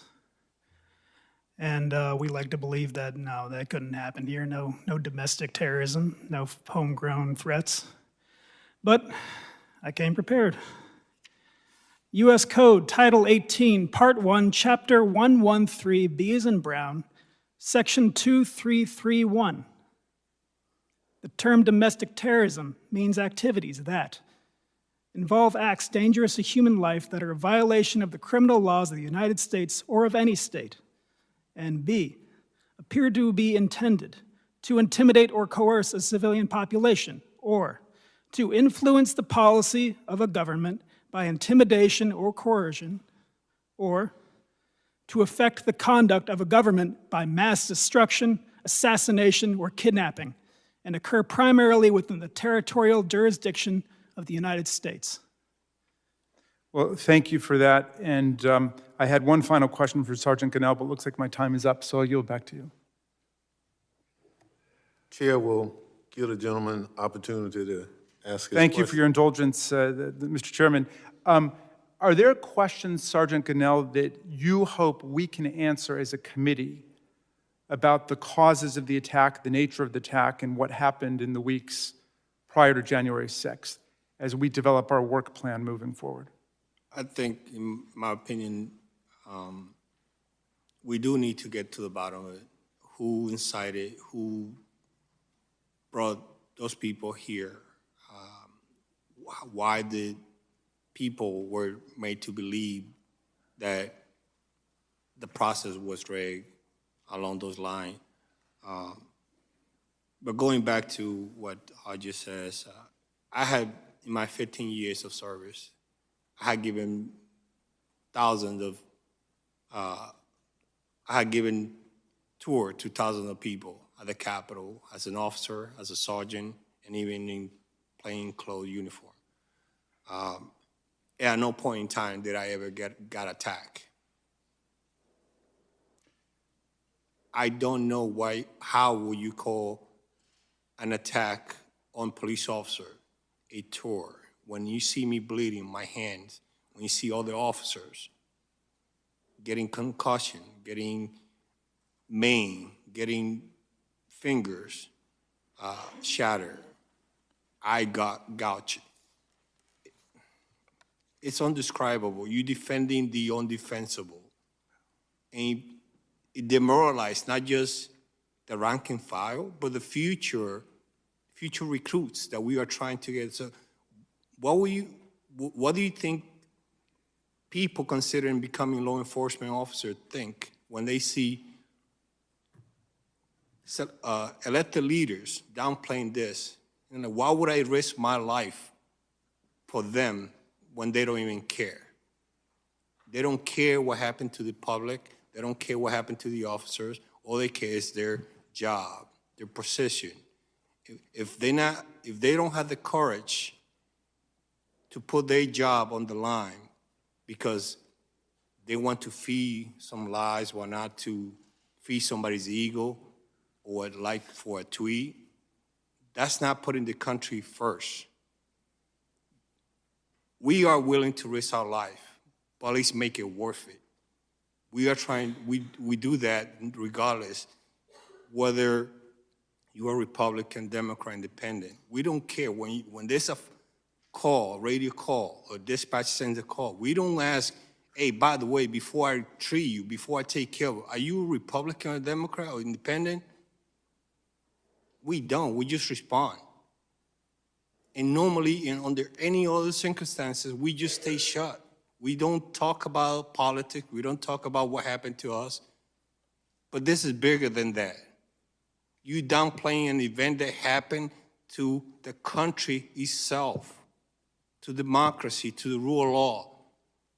You're talking about people who claim that they are pro-law enforcement, pro-police, pro-law and order, and then yet when they have the chance and the opportunity to do something about it, to hold people accountable, you don't. You pass the bucket like nothing happened, and it's so devastating for recruiting. Yes, we need bodies right now, but this makes it harder, especially when we try and attract the talent that we need, people who are willing to risk their lives to protect you guys. Well, thank you very much, Sergeant Gonell. And Mr. Chairman, you know, the question was asked by Officer Dunn, is this America? I think these gentlemen embody the spirit of America, and we must do justice to their sacrifice in the work of our committee. I yield back. No question about it. Chair recognizes the gentlelady from Virginia, Ms. Luria. Thank you, Mr. Chair. And I want to say to the four officers here today that I'm grateful for your service, for you sharing your stories, for your willingness to speak to the members of this committee and to the American people about the horrific things that you experienced on January 6th, truly experienced in defense of our democracy. Sergeant Gonell, we talked earlier and you mentioned the many times that you took the oath, both to become a naturalized citizen, to join the Army, to serve as an officer of the Capitol Police Force. And Officer Hodges, you mentioned as well, as a National Guardsman and as a police officer. And you know, myself, something I can't share with you, the horrific experiences that you had that day. But all of us having taken that oath, and I took it when I was 17 and joined the Navy in over 2 decades, you know, Sergeant Gonell, when you mentioned and compared this earlier to the experiences that you had in Iraq, that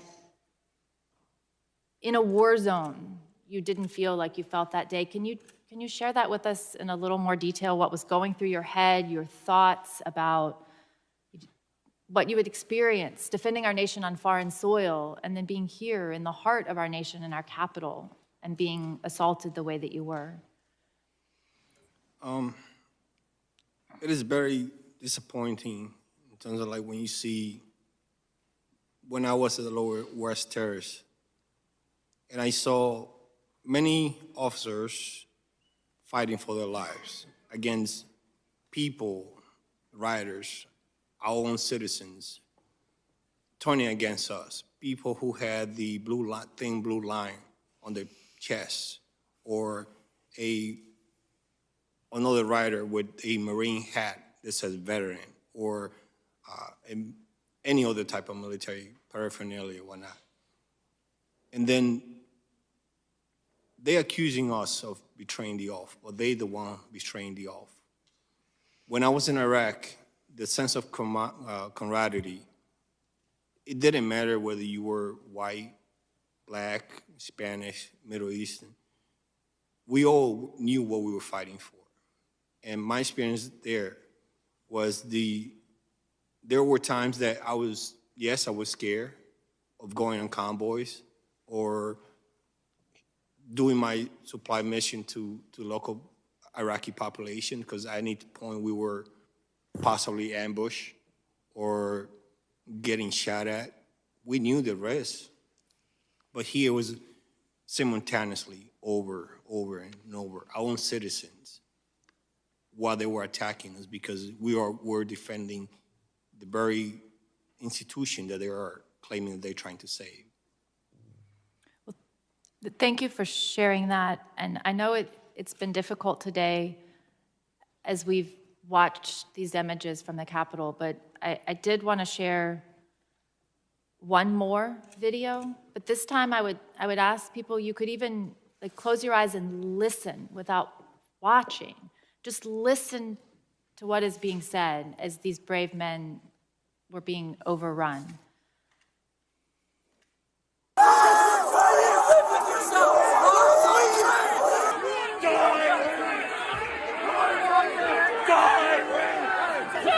You should be mad too! Fucking you're on the wrong side of freedom! You're on the wrong side!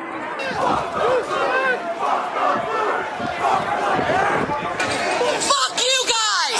You can't even call yourself American! You broke your fucking nose today! 1776! 22 years, I know. You're a traitor.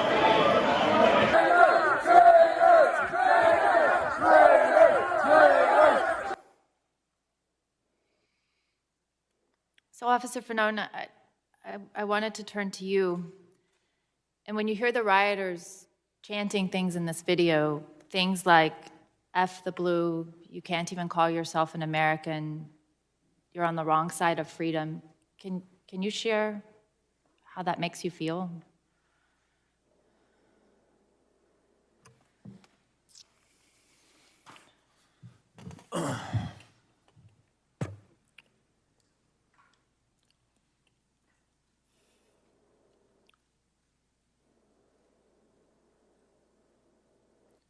Again, I think when my response that day, and at no point that day did I ever think about the politics of that crowd.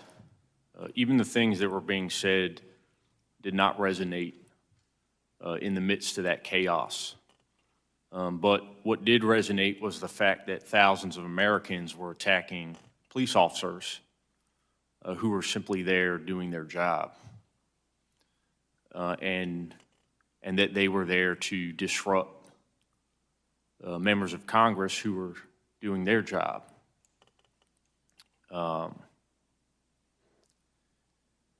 In retrospect now, thinking about those events, the things that were said, it's disgraceful that members of our government, I believe, were responsible for inciting that behavior and then continue to propagate those statements. Things like, this was 1776, or that police officers who fought risked their lives, and some who gave theirs were redcoats and traitors. To me, those individuals are, representative of the worst that America has to offer.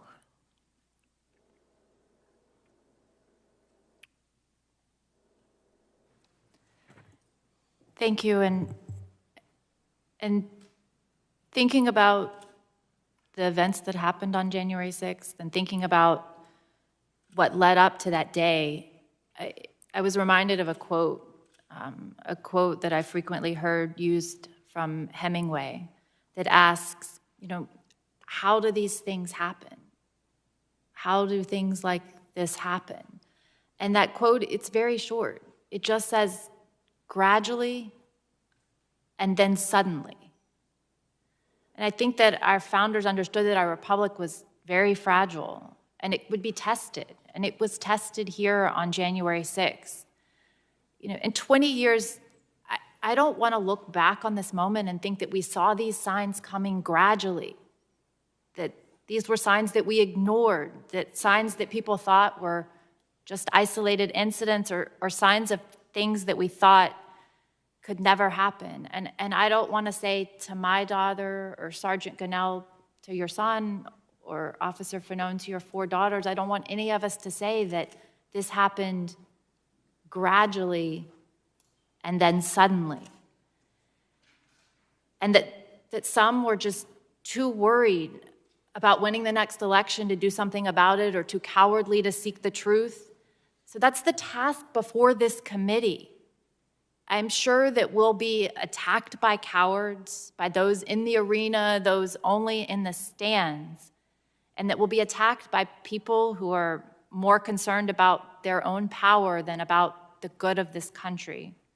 But my oath, your oath, all of our oaths here today to protect and defend the Constitution against all enemies, foreign and domestic, will be our guiding light for this investigation. And as Officer Dunn said earlier, you said we can never again allow our democracy to be put in peril. So I will say that we will persevere, we will do what is right, and our nation is truly ever grateful to you who held that line. Your actions on January 6th could very well have been what saved our democracy, and we thank you.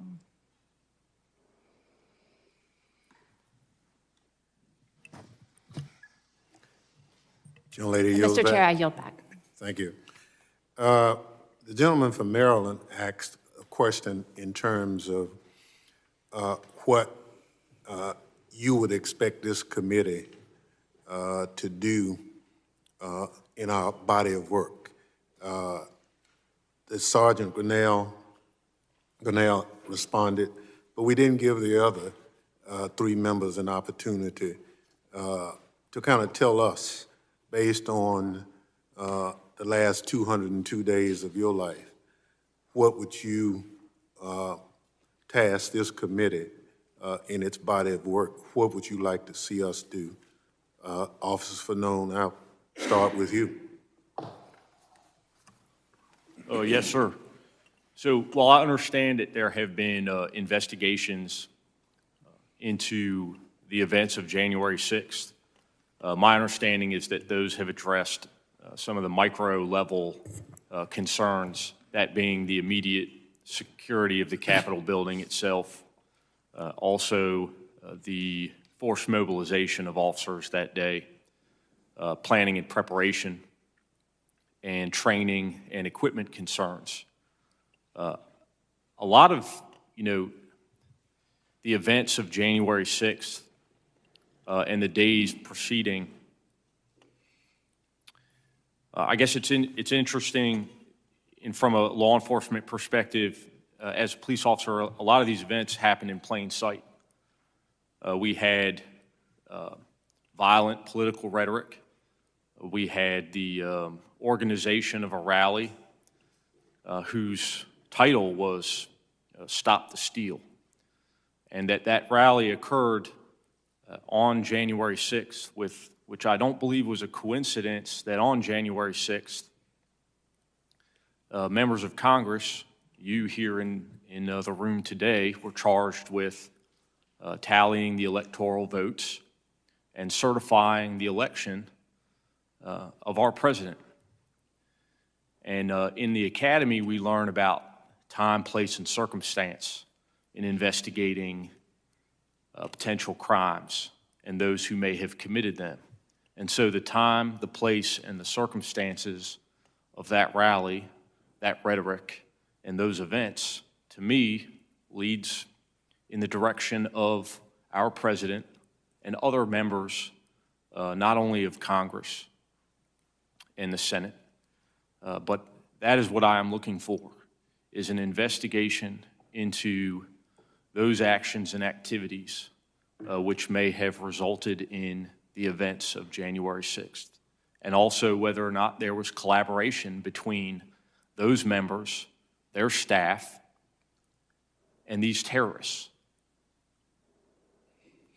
Thank you very much. Officer Hodges. I think Fanone hit the nail on the head there.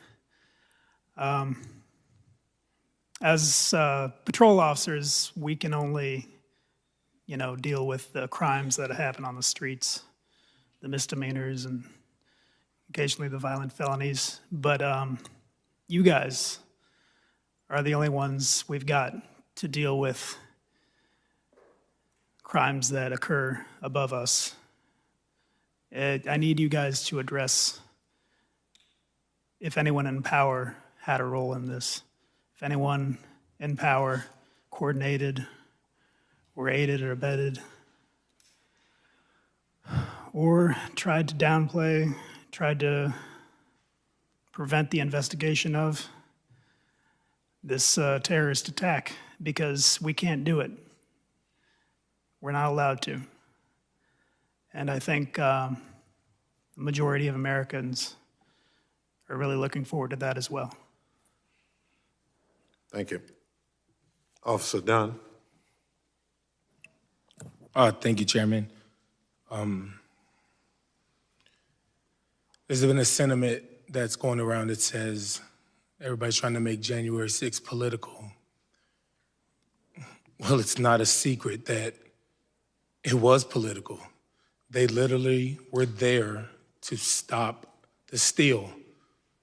So when people say it shouldn't be political, it is. It was and it is. There's no getting around that. Telling the truth shouldn't be hard. Fighting on January 6th, that was hard. Showing up January 7th, that was hard. The 8th, the 9th, the 10th, all the way till today, that was hard. When the fence came down, that was hard. We lost a layer of protection that we had, and the fence came down and still nothing has changed. Everything is different, but nothing has changed. Liz Cheney and Adam Kinzinger are being lauded as courageous heroes. And while I agree with that notion, why? Because they told the truth? Why is telling the truth hard? I guess in this America, it is. Us 4 officers, we would do January 6th all over again. We wouldn't stay home because we knew it was going to happen. We would show up. That's courageous. That's heroic. So what I ask from you all is to get to the bottom of what happened. And that includes, like, I echo the sentiments of all of the other officers sitting here. I use an analogy to describe what I want as a hitman. If a hitman is hired and he kills somebody, the hitman goes to jail. But not only does the hitman go to jail, but the person who hired them does. There was an attack carried out on January 6th, and a hitman sent them. I want you to get to the bottom of that. So, thank you. Well, thank you. Very powerful comments, by the way. Chairman Thompson? Yes. If I may add, I also would like to for you guys to give us the tools, or at least the things we need to succeed, to continue to protecting you guys. I think that's essential for you guys to provide us what we need in terms of like financially. I don't know, I'm not part of the innuendo about how that process works, but perhaps fortifying the Capitol, that will help. I know we were literally desperate. If we had that, that would have made a big difference on January 6th. I know people want to keep this place open to the public as much as possible, but there are things that we could do to remediate that, and also, or to reinforce entrances, whatnot. It's hard, but it takes will. I know I could tell the Capitol has some regulations and whatnot, but the time had passed. We still have security measure from 20 years ago. That had to go. We need to reinvent the wheel and change that. But only you guys have the power to authorize that. They won't do it unless you guys do. The other thing is, we still only operating on certain things that we could adjust, things that we were doing back in when 9/11 happened. We're still doing it today, even 6 months after the attack on the Capitol. But only you, perhaps with the chief of police, the new chief of police, which he seems receptive to some of these changes, perhaps that would change. But we too, just like Officer Dunn said, we're still doing things that prior to January 6th, we were doing it, and we're still doing it today. And I think that should change. Thank you. Well, again, thank all of you for your testimony, and obviously you are real heroes in this situation. What you did in the committee's opinion helped preserve this democracy. The time you gave for reinforcements to finally get to the Capitol made the difference. So for that, we thank you. But you carried out your duties at tremendous risk. Now we on this committee have a duty, however, a far less dangerous one, but an essential one, to get to the bottom of what happened that day.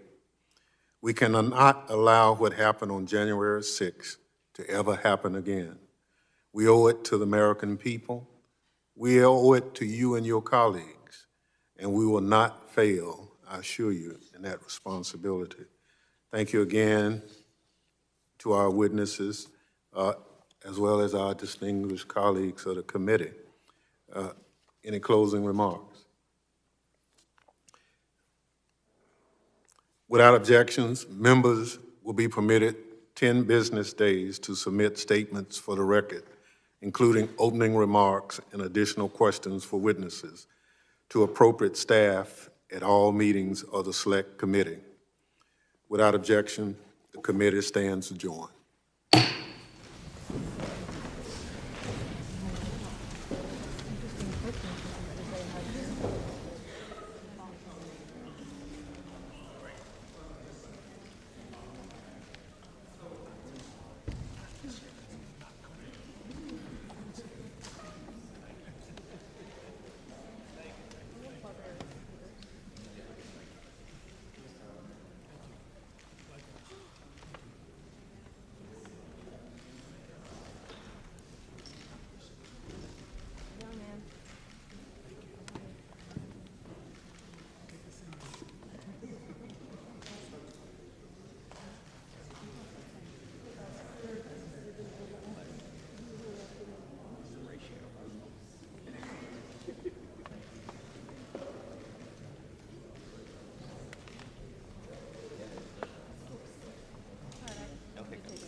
It looks like somebody's going to speak over there.